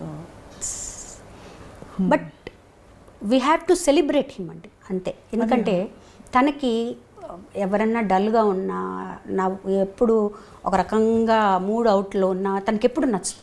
అందరూ నవ్వుతూ ఉండాలి, అందరూ హ్యాపీగా ఉండాలి అనేదే, తన నవ్వుతూ ఉండేవాళ్ళంటే తనకు చాలా ఇష్టం అసలు ఫస్ట్. సో మమ్మల్ని మాకు మేమే బూస్టప్ చేసుకొని మేమే అనుకున్నాం అనమాట. ఈ సంవత్సరం నేను పల్లవి అందరం కలిసి every year we'll celebrate SPB, అంతే. ఆయనకేమి ఇష్టం అది చేద్దాం, పాటలు పాడుకోవడం, అంత్యాక్షరీలు ఆడుకోవడం, ఇలా చేద్దాం మనం. ఇలా ఊరికే బాధపడి లాభం లేదు, వీల్ సెలబ్రేట్. గొప్పగా ఉందండి మీ ఆలోచన, బాలుగారి ఆలోచన లాగే ఉంది. మొత్తం పాట మాట ప్రయాణం అన్నయ్యతో మీరు కలిసి ఈ బ్యూటిఫుల్ లైఫ్ని షేర్ చేసుకున్నారు శైలజ గారు. అన్నయ్య నుంచి మీరు నేర్చుకున్న, అంటే చాలా మీకు బాగా ఇన్ఫ్లుయెన్స్ అయిన ఒక 2-3 విషయాలు, గుణాలు. అఫ్కోర్స్ మీ నమ్రతను చూస్తే అర్థమైపోతుంది అందరికీ. బాధ్యత అండి అది చాలా. అంటే తను ఒక వ్యక్తి పరిచయం అయ్యాడు, తనకు దగ్గరయ్యాడు అంటే మొత్తం బాధ్యత తీసుకుంటాడు, ఆషామాషిగా కాదు. చాలా అలా చెప్పాలంటే ఎన్ని ఫ్యామిలీస్ తన మీద ఆధారపడి ఉన్నాయి. తను లేడు అనేటప్పటికీ ఎంతమంది ఎఫెక్ట్ అయ్యారు. ఒక బాధ్యత తీసుకుంటే తను సంపూర్ణంగా దాన్ని నిర్వర్తించేవాడు. లేకపోతే నువ్వు బాధ్యత తీసుకుంటే మటుకు దాన్ని సంపూర్ణంగా చేయాలి. తర్వాత కృతజ్ఞత, తనకి ఎవరన్నా ఇంత చిన్నది చేస్తే చాలు, దాన్ని ఇంకా లైఫ్ లాంగ్ గుర్తుపెట్టుకొని వాళ్ళ జీవితం అంతా సహాయం చేస్తారు వాళ్ళకి. ఈ 2 విషయాలు నేను బాగా గమనించానండి. తన ఫ్రెండ్స్ కానీ, ఆ ఫ్రెండ్స్ కానీ ఎవరు బాగాలేదన్నా కూడా నా చేతనైన సహాయం ఇది. నాకు తర్వాత తను పోయాక చాలా విషయాలు తెలిసాయి అన్నమాట. డ్రైవర్కి కొంత డబ్బులు ఇచ్చి హైదరాబాద్లో కానీ చెన్నైలో కానీ కొన్ని హాస్పిటల్స్కి పంపించి, ఫలానా వాళ్ళకి డబ్బులు ఇచ్చిరా, ఫలానా హాస్పిటల్లో వీళ్ళు ఉన్నారు వాళ్ళకి హెల్ప్ చేసిరా, ఇవన్నీ చెప్పు. ఎవరు పంపించారంటే ఏం లేదు, వచ్చేసాయి అని ఇలా రోజు పంపించేవారు. అలా చాలా రకాల హెల్ప్ చేశారన్నట్టు. చాలా ఇంకా ఫ్యామిలీ అయితే చెప్పక్కల, మా సిస్టర్స్ని కానీ అందరినీ కానీ. అసలు ఒక కొండ మా వెనకాల, పెద్ద కొండ అనమాట. తను లేడు అంటే ఫస్ట్ అనిపించింది, ఓకే తను లేడు, ఆ బాధ్యత ఎలా, దాన్ని ఎలా మోయాలి ఇప్పుడు మనం ఏమి యాడ్ అవడం ఇది కాదు, తనేం చేశాడో దాన్ని మనం తీసుకోవాలి బాధ్యత, అంతే కదండి. అలా వదిలేయలేం కదా. తను చేసిన బాధ్యతలు పట్టుకున్న, తనకేది మోటివేషనో అది తీసుకొని ఆ దారిలో మనం నడవాలి. సో ఇదే కొంతవరకు తీసుకోగలిగారా మీరు? అంటే ఒక 25% వరకు తీసుకోగలిగానండి. చాలా గొప్ప విషయం అండి. తీసుకోగలిగాను. అది కూడా తను హెల్ప్ చేస్తేనే, తన పైనుండి ఆశీర్వదిస్తేనే అండి, అంతే. లేకపోతే మనం అంతకంటే ఏమీ చేయలేం. ఇంకంతకంటే ఆయనకి మనం ఇచ్చేది ఏమీ లేదండి. మనం ఏమి ఇస్తాం ఆయనకి చెప్పండి? ఆయనకి నచ్చినట్టు ఆయన వేసిన దారిలో మనం నడవటం అంతే. ఆయన గుర్తుపెట్టుకోవడం, ఆయన చేసిన మంచి పనులు ఏమైనా ఉంటే అవి మనం చేయగలగడం అంతే. ఏ పారిజాతాలు ఇవ్వగలము? అన్నయ్యకి ఇష్టమైన పద్యం కదా ఏదండి? మీరు పాడేవారు ఒక పద్యం చాలా ఇష్టం అని. ఏ పారిజాతాలు ఇవ్వగలము? నాకు చాలా ఇష్టం అండి నిజంగానే అది. ఇది తనకు కూడా వర్తిస్తుంది. అది అందుకనే మీరు ఆ మాట అన్నారనే. ఏ పారిజాతం ములియగలనో చెలి, గిరిమల్లియలు తప్ప, గరిక పూలు తప్ప, ఏ కానుకలను అందించగలనో సఖీ, గుండెలో తులదాచుకున్న వలపులు తప్ప, జగతిపై నడయాడు చంచలావల్లిక, తరుణియాకృతి దాల్చు శరదిందు చంద్రిక, శరదిందు చంద్రిక, కలువ పూల చెంత చేరి కైమోడు పుసేతును, నా కలికి మిన్న కన్నులలో కలకలమని విరియాలని, మబ్బులతో ఒక్క మారు మనవి చేసుకొందును, నా అంగన ఫాలాంగణమున ముంగురులై కదలాలని, చుక్కలతో ఒక్కసారి సూచింతును నా ప్రేయసి, నల్లని వాల్జడ సందుల మల్లియలై మొలవాలని, పూర్ణ సుధాకర బింబంబునకు వినతి సేతును నా పొలతికి, ముఖబింబమై కళ్ళలు దిద్దుకోవాలని, ప్రకృతి ముందు చేతులెత్తి ప్రార్థింతును కడసారిగా,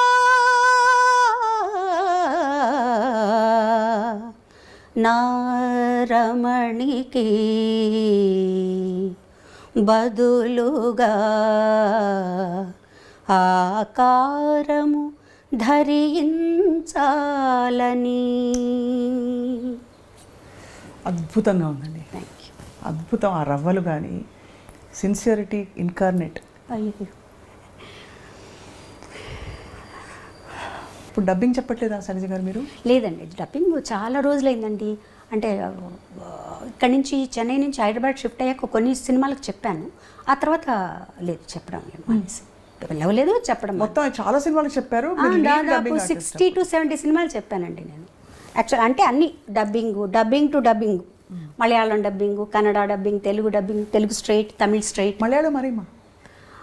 మలయాళం కొరచ్ అరి, కానీ చాలా కష్టం కదండి. చాలా కష్టం అండి. అంటే పాడడం కూడా చాలా కష్టం మలయాళం. ఎన్ని నాళ్ళు ఉంటాయో, ఎన్ని రాళ్ళు ఉంటాయో. అమ్మో, ఎలా నేర్చుకున్నారు? నాకు దాస్ గారు నేర్పించారు, దాస్ గారు. ఆయన మ్యూజిక్ డైరెక్షన్లో పాడాను. ఆయన కూర్చోబెట్టి నేర్పించి నాకు ఒక కితాబ్ కూడా ఇచ్చారు. అన్నయ్య గారు చెప్పారు, నీకంటే తన ప్రొనౌన్సియేషన్ బాగుంటుంది మలయాళం అని. సో ఆయన నేర్పించారు ఎలా అన్నారు. తర్వాత ఆ పట్టుకోవడం కూడా వచ్చింది నాకు. వాళ్ళ ఒక ఫ్లో ఉంటుంది మలయాళంలో. జ్ఞాన్ ఎందో పోయి ఇందువరే వరు అట్లా ఉంటుంది కదా, అది పట్టుకుని అది వచ్చిందనమాట. అందుకని మలయాళం కొంచెం అర్థమవుతుంది కూడా. కొంచెం సాంస్క్రిట్ ఎక్కువ ఉంటుందండి మలయాళం. ఉంటుంది అది అందమైన పదాలు పువ్వుల్లో చాలా ఉంటాయి. చాలా రేర్ పదాలన్నీ వస్తుంటాయి వాళ్ళ పాటల్లో చాలా. సో అయితే మలయాళంలో డబ్బింగ్, తమిళ్లో డబ్బింగ్, తెలుగులో డబ్బింగ్.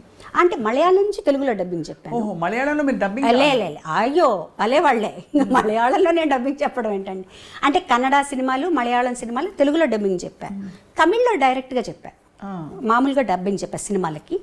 తెలుగులో యాజ్ ఇట్ ఇస్ మీకు తెలుసు డబ్బింగ్. నిన్నే పెళ్ళాడతాలో అది అల్లరి పిల్లే కనిపిస్తుంది మీ డబ్బింగ్. ఆఫ్ కోర్స్ చాలా సినిమాలు మీరు, కానీ ఈ రెండు మీరు కంటిన్యూ చేస్తున్నప్పుడు మీరు డైరెక్ట్గా అడిగేసేవారా నాకు దిస్ మై రెమ్యూనరేషన్ అని? అంటే కొంచెం జంక్ ఉంటుంది కదా మనకి. నేను నా రెమ్యూనరేషన్ గురించి నేను ఎప్పుడు అడిగేదాన్ని కాదండి, టు బీ ఫ్రాంక్. నిజంగా అది ఒక్కసారి నాకు మైనస్ కూడా.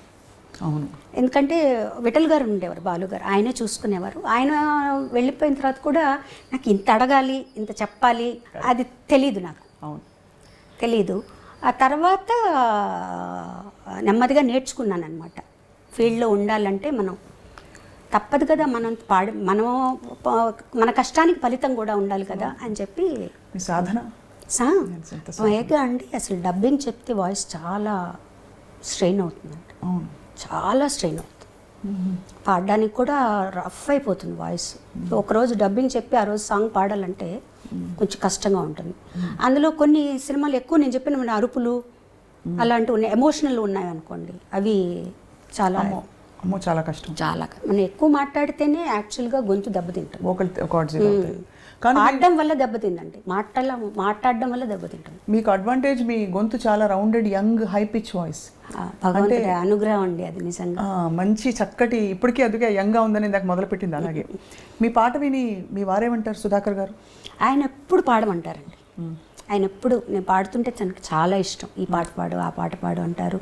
అలాగే గెస్ట్లు ఎవరన్నా ఇంటికి వచ్చినా కూడా వాళ్ళు అడగక్కర్ల, ముందు ఏం చెప్పేస్తారు, మీకోసం ఒక పాట పాడుతుంటాను. అయ్యో ఎంత బాగుందండి.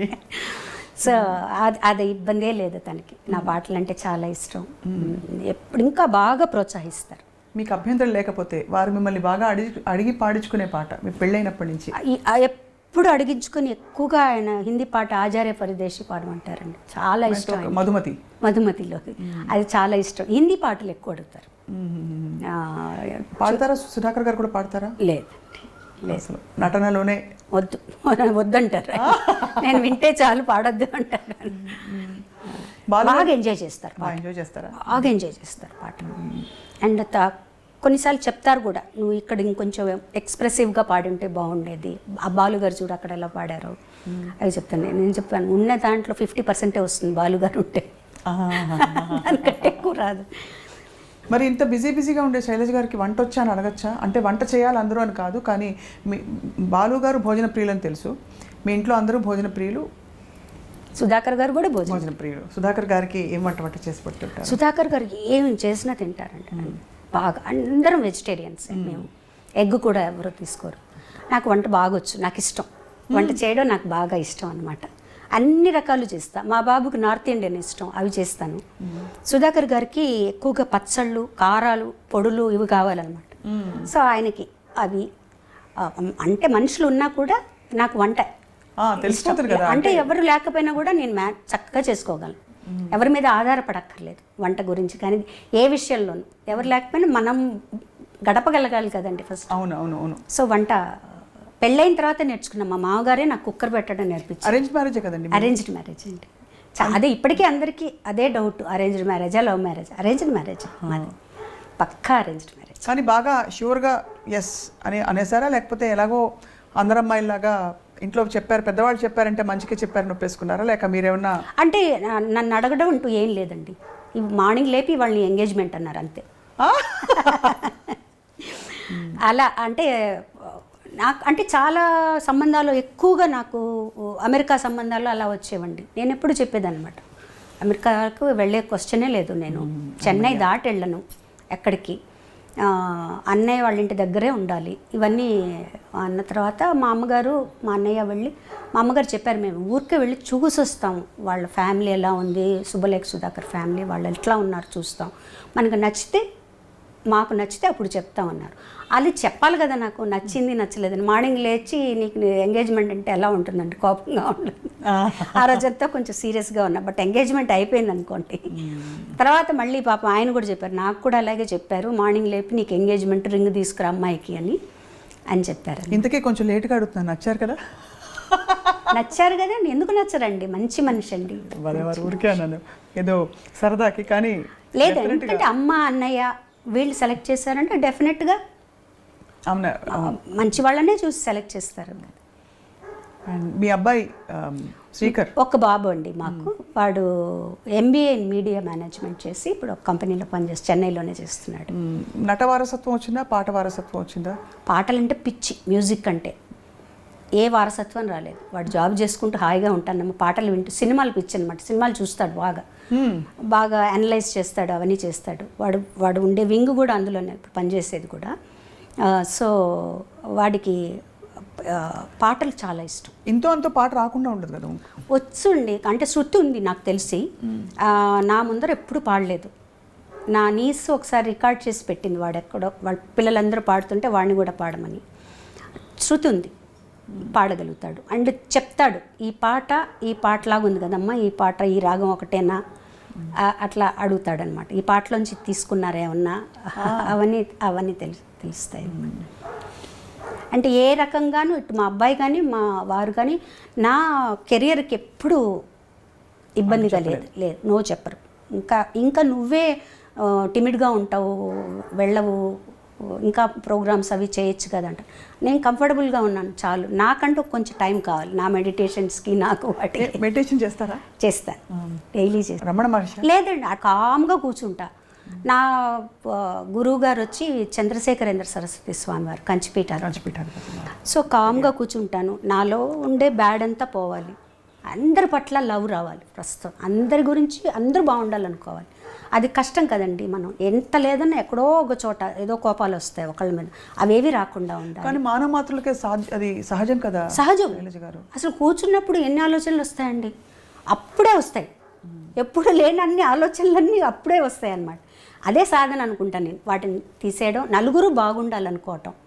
సగం మనల్లో కానీ అసూయ లేకపోతే మనం హ్యాపీగా ఉంటామండి, ఆరోగ్యంగా ఉంటాం. తర్వాత రోజు ఇంట్లో అంటే ప్రయాణాలు లేకుండా ఇంట్లో ఉంటే రోజు క్రమం తప్పకుండా అమ్మవారి దగ్గర పాటలు పాడతానండి. మా అమ్మవారు ఉంది, అంటే నాన్నగారి కోసం ఒక త్యాగరాజ కృతి, ఆ రోజు ఏదైతే ఆ అమ్మవారికి ఒక కృతి, ఇప్పుడు ఆంజనేయ స్వామి అయితే ఆంజనేయ స్వామికి ఒక కృతి, అలా పాడుకుంటాను. దేవుడి దగ్గర పాడడం అలవాటు. దేవుడు కచేరీ ఉన్నప్పుడు కూడా ఆ సాంగ్స్ దేవుడి దగ్గర పాడుకుంటా, ప్రాక్టీస్ చేసి. ముందు ప్రాక్టీస్ చేసి దేవుడి దగ్గర ఏ పాటలు అయితే అన్ని వాళ్ళకే స్టేజ్లో బాగా రావాలని కొత్త పాట పాడుతున్నాను అనుకోండి స్టేజ్లో, అది ప్రాక్టీస్ చేసి వాళ్ళ ముందర పాడి పాడతాను. చక్కగా ఇంటికి రాగానే తులసి కోట పైన దర్శనం ఇచ్చి ఎంత అందంగా ఎంత కళకళలాడుతూ కనిపించింది తులసమ్మ. తర్వాత పైకి రాగానే అగరత్తుల సువాసన భలే. నాకు కావాలని సపరేట్గా పెద్ద రూమ్ కట్టించుకున్నానండి, దేవుడి రూమ్. సో నేను ఇష్టదైవం అమ్మవారేనా? అమ్మవారే, లలితమ్మ. మీరు ఆ నిండుగా అమ్మవారి లక్షణాలన్నీ, అంటే ఒకవైపు సౌమ్యం, ఇంకోవైపు సముచితమైన రౌద్రము అన్నీ కలగలిసి అలా చక్కగా ఉన్నారు మీరు. అందుకని అమ్మవారి అంటే నేను నమ్ముతానండి, అమ్మవారి ఏ దైవం మనకి దగ్గర అయితే ఆ దైవంలోని కొన్ని ఎనర్జీస్ అంటాం కదా, ఎనర్జీస్ తప్పకుండా ఉంటాయండి. ఇప్పుడు అందరు దేవుళ్ళు అమ్మవారే అనుకోవచ్చు మనం, సకల దేవుళ్ళు అమ్మవారే అనుకోవచ్చు. ఆ ఒక ఎనర్జీ ఉంది అక్కడ, ఆ ఎనర్జీ నన్ను కాపాడుతుంది. ఇప్పుడు ఒక్కటి గుర్తుపెట్టుకోండి, మనుషులు ఎవరి మీదన్నా మనం ఆధారపడ్డాం అనుకోండి, వాళ్ళు ఒక్కసారి మనల్ని బెట్రే చేసినప్పుడు మనకి జీవితం మీద ఒక రకమైన భయం, విరక్తి వస్తాయి. భగవంతుడే మన స్నేహితుడు అనుకోండి, భగవంతుడు భయపడకూడదు, మనం స్నేహితుడు అనుకోవాలి. అన్నీ చెప్పుకున్నాం అనుకోండి, అంటే మీరు ఆయన వింటాడు తప్పకుండా, ఒక ఎనర్జీ ఉంది.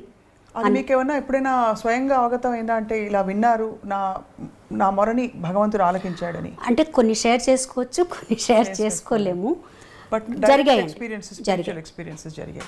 అంటే ఇది అడగడానికి కూడా ఇది చాలా అత్యంత వ్యక్తిగత ప్రపంచంలోకి రావడం కాదు, కానీ దీనివల్ల ఇంకో 10 మందికి నమ్మకం కలుగుతుందండి. అంటే ఇప్పుడు ఉన్న ప్రపంచంలో మనకి దేవుడు ఉన్నాడా లేడా, దేవుడితో ఎలా కనెక్ట్ అవ్వాలి అనేది రకరకాల.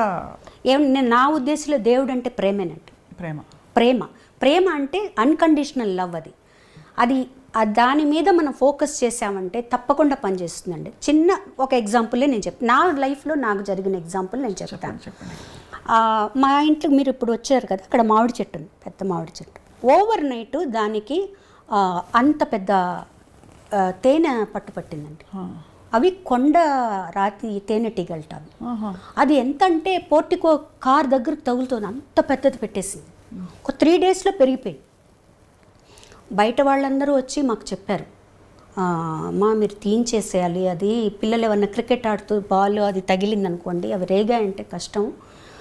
పోలీసులు కూడా వచ్చి చెప్పారు, వాళ్ళెవరో పోలీసులకు చెప్పి వాళ్ళు కూడా చెప్పారు మీరు తీయించేయండి మేడం అని. మనుషులను పిలిపించాం, వాళ్ళు చూసి అమ్మ ఇవి రేర్గా వచ్చే తేనెటీగలు, మీరు రేపు 10 గంటలకు మేము వస్తాము, మీ నైబర్హుడ్ చెప్పండి చుట్టుపక్కల వాళ్ళకి లోపల ఉండమని, ఒక్కసారిగా మందు కొట్టాలి, అది ఎంత పెద్దదిగా ఉంది అని చెప్పి వెళ్ళారు. వాళ్ళు వస్తామని. నేను ఈవినింగ్ 6 o'clock మెడిటేషన్ కూర్చుంటాను. సరే నేను పైకి వెళ్ళి ఆ అమ్మవారి దగ్గర కూర్చొని నేను కమ్యూనికేట్ తేనెటీగలతో అనమాట. అంటే నేను మాట్లాడుకుంటూ ఉన్నా వాటితో, చచ్చిపోతారే మీరు, వాళ్ళు వచ్చి మందులు కొడతారు, నాకు ఇష్టం లేదు, మన ఇంట్లో ఇలా జరగడం, వెళ్ళిపోండే మీరందరూ, ఇలా మాట్లాడుకుంటూ ఉన్నానన్నమాట. మామూలుగా పిచ్చిగా, అది నాకేం అది ఏదో జరగాల నేను కాదు, వెళ్ళిపోండే, ఒక్కళ్ళు చచ్చిపోయినా కూడా నాకు బాధగా ఉంటుంది కదా, మా ఇంట్లో మీరందరూ ఉన్నారు, ఇన్ని రోజులు ఉన్నారు కదా, ఏమీ చేయలేదు అంటే. నైట్ అయితే అవన్నీ వాకిట్లోకి వచ్చేసేవండి, లైట్ చుట్టూ బ్లాక్ అనమాట, మబ్బులాగా అలా ఉండేవన్నమాట. తలుపు తీయాలంటే భయం వేసేది. ఒక 15 రోజులు అయింది అలా. సరే నేను ప్రే చేసుకునేటప్పుడు మటుకు నన్ను ఎవరు డిస్టర్బ్ చేయరు. కాల్స్ వచ్చినా కూడా, ఎవరన్నా వచ్చినా కూడా ఎవరు డిస్టర్బ్ చేయరు. లోపల మా డ్రైవర్ పరిగెత్తుకుంటూ వచ్చి డబడబడబడబడబా తలుపు కొట్టాడు. నాకు ఎవరికన్నా ఏమన్నా అయిందా, అంత ఎదుగా ఎవరు కొట్టరు కదా, నేను మెడిటేషన్లో ఉన్నానంటే ఎవరు తీరు కదా. నేను తీల తలుపు ఆమెను బయటకు వచ్చేసి కిందికి వచ్చి ఏంటి అన్న, మేడం మీరు ఒకసారి పైన వరండాలోకి రండి, మీరు రండి మేడం అంటే అసలు తేనె పట్టు లేదు. ఎలా? తేనె పట్టు లేదు. తేనె పట్టు ఈగలు వెళ్ళిపోతే ఉంటుంది కదండి, ఆ వ్యాక్సు లేదు. వీళ్ళందరూ చూశారు. ఆ అబ్బాయి అప్పుడే నన్ను మీరు చూద్దురు రండి, వాళ్ళందరూ మాట్లాడుకుంటున్నారు బయట, డ్రైవర్స్ అందరూ, మా డ్రైవరు పక్కన డ్రైవర్లు అందరూ. ఇది మనకి వాళ్ళు ఉన్నారు కాబట్టి ఇది తార్కాణం అండి జరిగింది అని. ఉన్నట్టుండి ఒక వర్ల్విండ్ లాగా లేచిందట అది, మొత్తం లేచి వీళ్ళందరూ భయపడిపోయారట, మన మీదకి వస్తుంది అని చెప్పి అందరూ ఎవరు ఇళ్లలోకి వాళ్ళు పరిగెడుతున్నారట. ఒక్కసారి పైకి వెళ్ళిపోయినాయండి అన్నీ, మొత్తం వెళ్ళిపోయినాయి. అద్భుతం కదా ఇది. అద్భుతం అంటే అసలు నాకేం అర్థం కాల. నేను ముందు దేవుడి రూమ్లోకి వెళ్ళి అమ్మవారికి థ్యాంక్స్ చెప్పా, అమ్మ థ్యాంక్స్, నువ్వు నాకు హెల్ప్ చేసావు, అవి చచ్చిపోకుండా నా మాట విన్నాయి. ఏదో పిచ్చిగా మాట్లాడుకుంటాను నేను. మా అబ్బాయి కూడా అంటుంటాడు, ఏంటమ్మా ఎవరో ఫ్రెండ్తో మాట్లాడినట్టు నువ్వు మాట్లాడేసుకుంటూ ఉంటావు ఏంటి అంటే, నా ఫ్రెండే దేవుడు అని మాట్లాడుకుంటాను. ఒక ఎనర్జీ, అది లలితమ్మ కావచ్చు, శివుడు కావచ్చు, ఎవరన్నా కావచ్చు, ఒక ఎనర్జీ ఉంది, అది నా మాట వింటుంది, చెప్పుకుంటాను. ఇది జరిగిందండి నాకు. నేను వాళ్ళందరిని అడిగాను, మీరందరూ ఉన్నారు కదా, ఒక మొబైల్తో ఒక తీసుంటచ్చు కదా పిక్చరు అని. మేడం అంత అది చూస్తుంటే మమ్మల్ని ఎక్కడ కొడతాయో అని చెప్పి మేము పారిపోయాం మేడం. అసలు అంత వితిన్ 10 seconds వెళ్ళిపోయినాయండి మొత్తం. అద్భుతం, ఏమీ లేదు. అద్భుతం నిజంగా. నేను అదే అనుకున్నాను.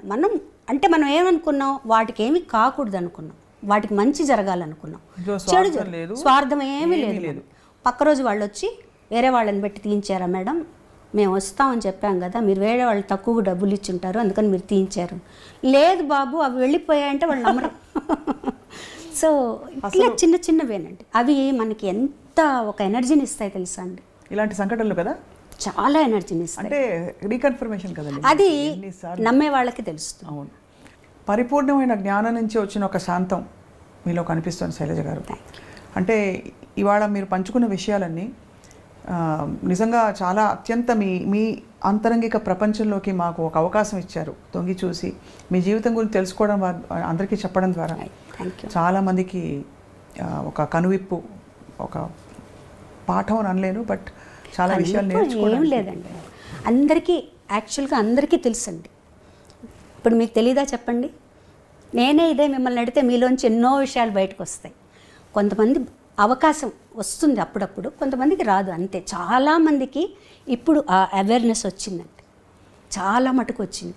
మీరే గమనించండి, మీరు కొంతమందిని ఇంటర్వ్యూ చేస్తుంటారు ఈ మధ్య కాలంలో, చాలా మందిలో అవేర్నెస్ వస్తోందండి, ఒక ఒక వేరే ఏదో ఉంది, మనం ఆ ప్రశాంతతను పొందొచ్చు, ఇవి కాదు అనే ఒక రియలైజేషన్ వస్తుందండి. చాలా సంతోషించదగ్గ విషయం. ఈ సందర్భంగా మీ అనుమతితో, మొలచిన దేహము ముదియుటకును సరి, తలచిన దైవము తనలోనే, మాయామోహము మానదిది అని బాలుగారు ఆవిష్కరించిన సీడీ అండి ఇది. చాలా గొప్ప ప్రయాణం శైలజ గారు. ఇప్పుడు పాడుతున్న వారికి ఐ డ్రీమ్ ముఖంగా మీరు రియాలిటీ షో జడ్జిగా ఉన్నారు కాబట్టి అన్ని బాణీలు వస్తున్నాయి, కానీ ఒరిజినల్గా నిలిచిపోయే బాణీలు కొన్నే కనపడుతున్నాయనండి చాలామంది పెద్దలు చెప్తూ ఉంటారు, మీరు ఒక గాయనిగా. సో ఆ ఒరిజినాలిటీని బయటికి తీసుకురావాలంటే సింగర్స్లో ప్రతిభతో పాటు, అంటే శైలజ గారితో ఒక విశిష్టమైన శైలి, అలాగా ఏం చేయొచ్చో ఒక మాట చెప్పవలసిందిగా కోరుతున్నాం. అంటే ఇది ఛానల్స్ వాళ్ళని అడిగితే మాదేం లేదండి సింగర్స్ అంటారు, సింగర్స్ని అడిగితే ఛానల్స్ వాళ్ళు చెప్తున్నాను అంటారు. ఎక్కువగా అండి ఏ రియాలిటీ షోస్కి వెళ్ళినా, ఏ కాంపిటీషన్స్కి వెళ్ళినా రేటింగ్స్ కోసం కొత్త పాటలే పాడిస్తున్నారండి. ముఖ్యంగా కొత్త సాంగ్సే పాడుతున్నారు, అవన్నీ ఈజీగా పాడుతున్నారు. ఒక పాత పాట ఇచ్చి పాడమంటే మాకు కష్టం మేడం, మేము పాడలేమంటున్నారు. పోనీ ప్రాక్టీస్ చేసి పాడండి అంటే ఛానల్ వాళ్ళు వద్దంటున్నారండి అంటారు. గేస్ చేయడం ఎలా అండి వాళ్ళని చెప్పండి. ఇప్పుడు ఒక లెవెల్లో ఉన్న సాంగ్స్ అందరూ పాడుతున్నారు, పాడేవాళ్ళు ఉన్నారు యాక్చువల్గా మంచి పాత పాటలు తీసుకొని. అంటే నేను పాత పాటలే పాడాలని నేను చెప్పట్లేదండి, వాటిల్లో ఉండే ఆ కష్ట సాధ్యమైన కొన్ని గమకాలు అవన్నీ కూడా పాడితే వీళ్ళ పొటెన్షియల్ ఏంటో మనకు తెలుస్తుంది. ఇవన్నీ ఒకటేలాగా అందరూ పాడుతున్నారు. అవును, దాంట్లో ఏదో కొంచెం విరుపులు ఎక్స్ప్రెషన్లు అవే తప్పించి ఒక గమకం కానీ ఒక చక్కటి ఒదుగులు కానీ అవి కనపడట్లేదు. మేము చెప్పినా కూడా జనాలు అంతగా నచ్చరండి. జనాలకి కొత్త పాటలు తప్పిస్తే పాత పాటలు నచ్చవు. ఎందుకు నచ్చవండి? మీరు ఒక ఎపిసోడ్ పాత పాటలతోనే చేయండి, ఎందుకు వింటారు? ఒకవేళ ఈ పిల్లలకి ఈ కాంపిటీషన్స్లో ఇలాంటి పాటలే పాడుతున్నా వాళ్ళు పాత పాటలు ప్రాక్టీస్ చేయాలంటే తప్పకుండా చేయాలి. దాని విలువ ఎప్పుడూ ఉంటుంది మేడం. ఇప్పుడు నేను ప్రాక్టీస్ చేయకుండా వదిలేశాను అనుకోండి, గబొక్కని ఏ పారిజాతం లేయగలను, ఎలా పాడగలుగుతాను చెప్పండి. మనం ప్రాక్టీస్ చేస్తుంటేనే అది నేను అప్పుడు వచ్చిన పాటే అది, కానీ దాని మీద ఒక మక్కువ ఉండాలి. ఆ పాటలో ఏదో ఒక మక్కువ ఉంది, దానిలో ఏముంది విషయం తెలియాలి. తర్వాత వాళ్ళని మేము కరెక్ట్గా అనలైజ్ చేయడం ఈజీ అవుతుంది. ఈ పాట వీళ్ళు పాడగలుగుతున్నారు, వీళ్ళల్లో ఈ పొటెన్షియల్ ఉంది అని. అన్ని పాటలు పాడమంటాను నేను, ఇవే కాదు అన్ని పాత పాటలు కూడా తీసుకొని ప్రాక్టీస్ చేయండి. ఒక్క పాత పాట తీసుకొని ప్రాక్టీస్ చేస్తే చాలు, ఒక రోజుకు ఒక పాట తీసుకొని ప్రాక్టీస్ చేస్తే చాలండి అసలు నిజంగా.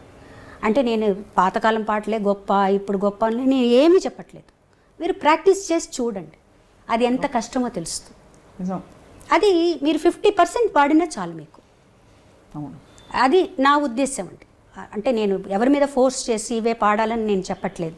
ఒకటే రకమైన పాటలు విని విని విని కూడా ఒకసారి చాలా చికాకేస్తుందండి. అన్నీ ఒకటే రకమైన సాంగ్స్, అన్నీ ఒకటే ఎక్స్ప్రెషన్స్, అన్నీ ఒకటే ఇవి. సో మీరు ఆలోచించండి, ఉదయం 9 నుంచి తెల్లవారుజామున 3 గంటల వరకు షూటింగ్ జరిగేటప్పుడు ఇవే పాటలు మనం వింటున్నాం అనుకోండి, పక్క రోజు ఎవరన్నా పాట అన్నారంటే కోపం వచ్చేస్తుంది. నిజంగా మీరు ఎంత ఓపెన్గా చెప్పినందుకు మీ నమస్కారాలు. Thank you. మంచి మాట, నిజంగా చెప్తున్నా. నా వరకైతే నాకు అలాగే అనిపిస్తుంది. అంటే అవును, అక్కడక్కడ టాలెంట్ మెరుపులు కనిపించినా నెక్స్ట్ ఏమిటి అనే చందంగా నెక్స్ట్ ఏమిటి అని. కొంతమంది పిల్లలు మాకు పాడాలని ఇంట్రెస్ట్ ఉంది మేడం, మేము పాడగలుగుతాం మేడం, మాకు కూడా ప్రాక్టీస్ చేయాలని ఉంది మేడం అని వస్తారు. నేను చెప్పాను, ఎవరు అడిగినా అడగకపోయినా మీరు ప్రాక్టీస్ చేసుకోండి. మీరు ఎవరైనా సపోజ్ నేను పక్కకు పిలిచి నేను అడిగితే నువ్వు పాడగలగాలి, అట్లా మీరు ప్రాక్టీస్ చేసుకోండి. కనీసం మీకు ఆ తృప్తి ఉంటుంది, మాకు కూడా వాళ్ళు పాడుతున్నారనే తృప్తి ఉంటుంది అని చెప్తుంటాను నేను అన్నమాట. నా ఉద్దేశంలో ఈ పాటలు పాడడం తప్పు, ఆ పాటలు పాడడం కరెక్ట్ అని నేను చెప్పను, కానీ మీరు నిలబడాలంటే మటుకు పాత పాటలు పాడాల్సిందే, తప్పదు. గొప్ప కాంట్రిబ్యూటర్స్ మీరందరూ. మీరు మీ తరంలో వచ్చిన వారు, అంతకు ముందు వచ్చిన వాళ్ళందరూ అయితే ఇంకా చెప్పక్కర్లేదు మాటల్లో శైలజ గారు. ఎందుకంటే మీరు తీసుకొచ్చిన ఒరవడి, అది 10 కాలాల పాటు మీరు పాడిన పాటల రూపంలో, మీరు చెప్పిన మాటల డబ్బింగ్ రూపంలో నిలిచిపోతుంది మనసుల్లో, అందరి మనసుల్లో కూడా. ఇవాళ నిజంగా గొప్ప అనుభూతి మీతో మాట్లాడడం, కొత్తగా మళ్ళీ మిమ్మల్ని తెలుసుకున్న భావన కలుగుతుందండి. నాకు కూడా అలాగే అనిపిస్తుంది. అంటే రొటీన్ ఇంటర్వ్యూస్ లాగా కాకుండా చాలా విషయాలు, అంటే నేను కొన్నిసార్లు ఇది చెప్పకూడదు అనుకున్నవి కూడా నా చేత చెప్పించేశారు మీరు. అయ్యో అలా కాదు, మేమేం చెప్పకూడదంటే ఒక్కొక్కళ్ళకి ఒక్కొక్క ఇన్హిబిషన్ ఉంటుంది కదండి. కొన్ని నేనే పెట్టుకుందామని మీరు అన్నారు కదా, దానివల్ల ఇంకా ఎవరైనా ఇన్స్పైర్ అవుతారేమో. ఖచ్చితంగా అవుతారని నేను ఎందుకు నమ్ముతానంటేనండి, అందరూ ఇప్పుడు వెతుక్కుంటున్నారు ఏమిటి ఎక్కడ. ఎందుకంటే మాయా ఎంత వెలుగునకు అంతే చీకటి, ఎంత సంపదకు అంత ఆపద. తెలిస్తే మోక్షము, తెలియకుంటే బంధము. అంతే. అది ఇవన్నీ మీరు అద్భుతంగా ప్రస్తావించారు. నాకు ఇష్టమైన కీర్తన అది చాలా. సో ఇప్పుడు మీరు చెప్పిన ఈ విషయం చాలా మందికి మనసుల్లో అలా హత్తుకుంటుంది. వాళ్ళందరికీ అంటే ఇందులో ఒక శాంతి ఉందండి, డెఫినెట్గా ఉంది. అంటే మనం ముక్కు మూసుకొని జపం చేస్తూ కాన్సన్ట్రేషన్ చేస్తూ ఇక్కడ ఏదో పెట్టి నేను అది కూడా చేయను. కామ్గా కూర్చుంటాను. నాలో ఉండే బ్యాడ్ అంతా తీసేయమని అడుగుతాను భగవంతుడిని. తీసేసి ఒక ఎనర్జీ ఉంది పైన, ఒక అద్భుతమైన ఎనర్జీ ఉంది, అందరి మీద ప్రసరిస్తోంది. అది నాకు తెలుసుకునేటట్టు చేయి, నాలో ప్రవహించని. అది ఇదే నేను ప్రాక్టీస్ చేస్తానండి. ఎందుకంటే ఏం చేయ సాధ్యమైనంత వరకు అందరినీ ఒక సమదృష్టితో చూసేటట్టు. అది కష్టం అండి, అది సాధన చేయడం చాలా ఒక్క రోజులో వచ్చేది కాదు. భగవంతుడు అనుగ్రహం మనకు ఉండాలి, అంతే, తప్పదు. అందరినీ ఒకేలాగా చూడాలి, అందరి పట్ల నిజమైన ప్రేమ ఉండాలి, ఆర్టిఫిషియాలిటీ ఉండకూడదు, అందరూ బాగుండాలని కోరుకోవాలి. అదే మెడిటేషన్ అని నా ఉద్దేశం అండి. చాలా గొప్పగా చెప్పారు. ఇది తుది మెరుపు అండ్ ప్రేక్షకులందరికీ, చూసే వాళ్ళందరికీ కూడా ఒక చక్కటి సిద్ధాంతం, ఒక చక్కటి బాట వేశారు మీరు ఇవాళ. శైలజ గారు, మా ఐ డ్రీమ్ ప్రేక్షకులు మీకోసం వెయిట్ చేస్తారు కాబట్టి వారికి బెస్ట్ విషెస్ చెప్పాల్సిందిగా కోరుతున్నాం. అందరికీ నమస్కారం అండి. ఇంతసేపు మీరు ఓపిక్గా ఈ ఇంటర్వ్యూ చూసినందుకు చాలా సంతోషం. మీలో ఎవరికన్నా ఒక్కరికైనా కూడా ఈ మెడిటేషన్ మీద మీకేమన్నా ఒక మక్కువ కలిగితే నా అంత సంతోషించే వాళ్ళు ఇంకొకళ్ళు ఉండరు. Thank you. ఈ ఆపర్చునిటీ ఇచ్చిన ప్రతి ఒక్కరికి, ముఖ్యంగా స్వప్న గారికి ఇంత బాగా ఇంటర్వ్యూ చేసినందుకు అందరికీ నా కృతజ్ఞతలు అండి. అందరూ హ్యాపీగా, ఆనందంగా, ఆరోగ్యంగా ఉండాలని కోరుకుంటున్నాను. ఎస్పి శైలజ గారు అక్షరాల మన సిల్వర్ స్క్రీన్ లెజెండ్, వారికి ధన్యవాదాలు చెప్పుకుంటూ ఇది ఇవాల్టి ప్రత్యేక కార్యక్రమం.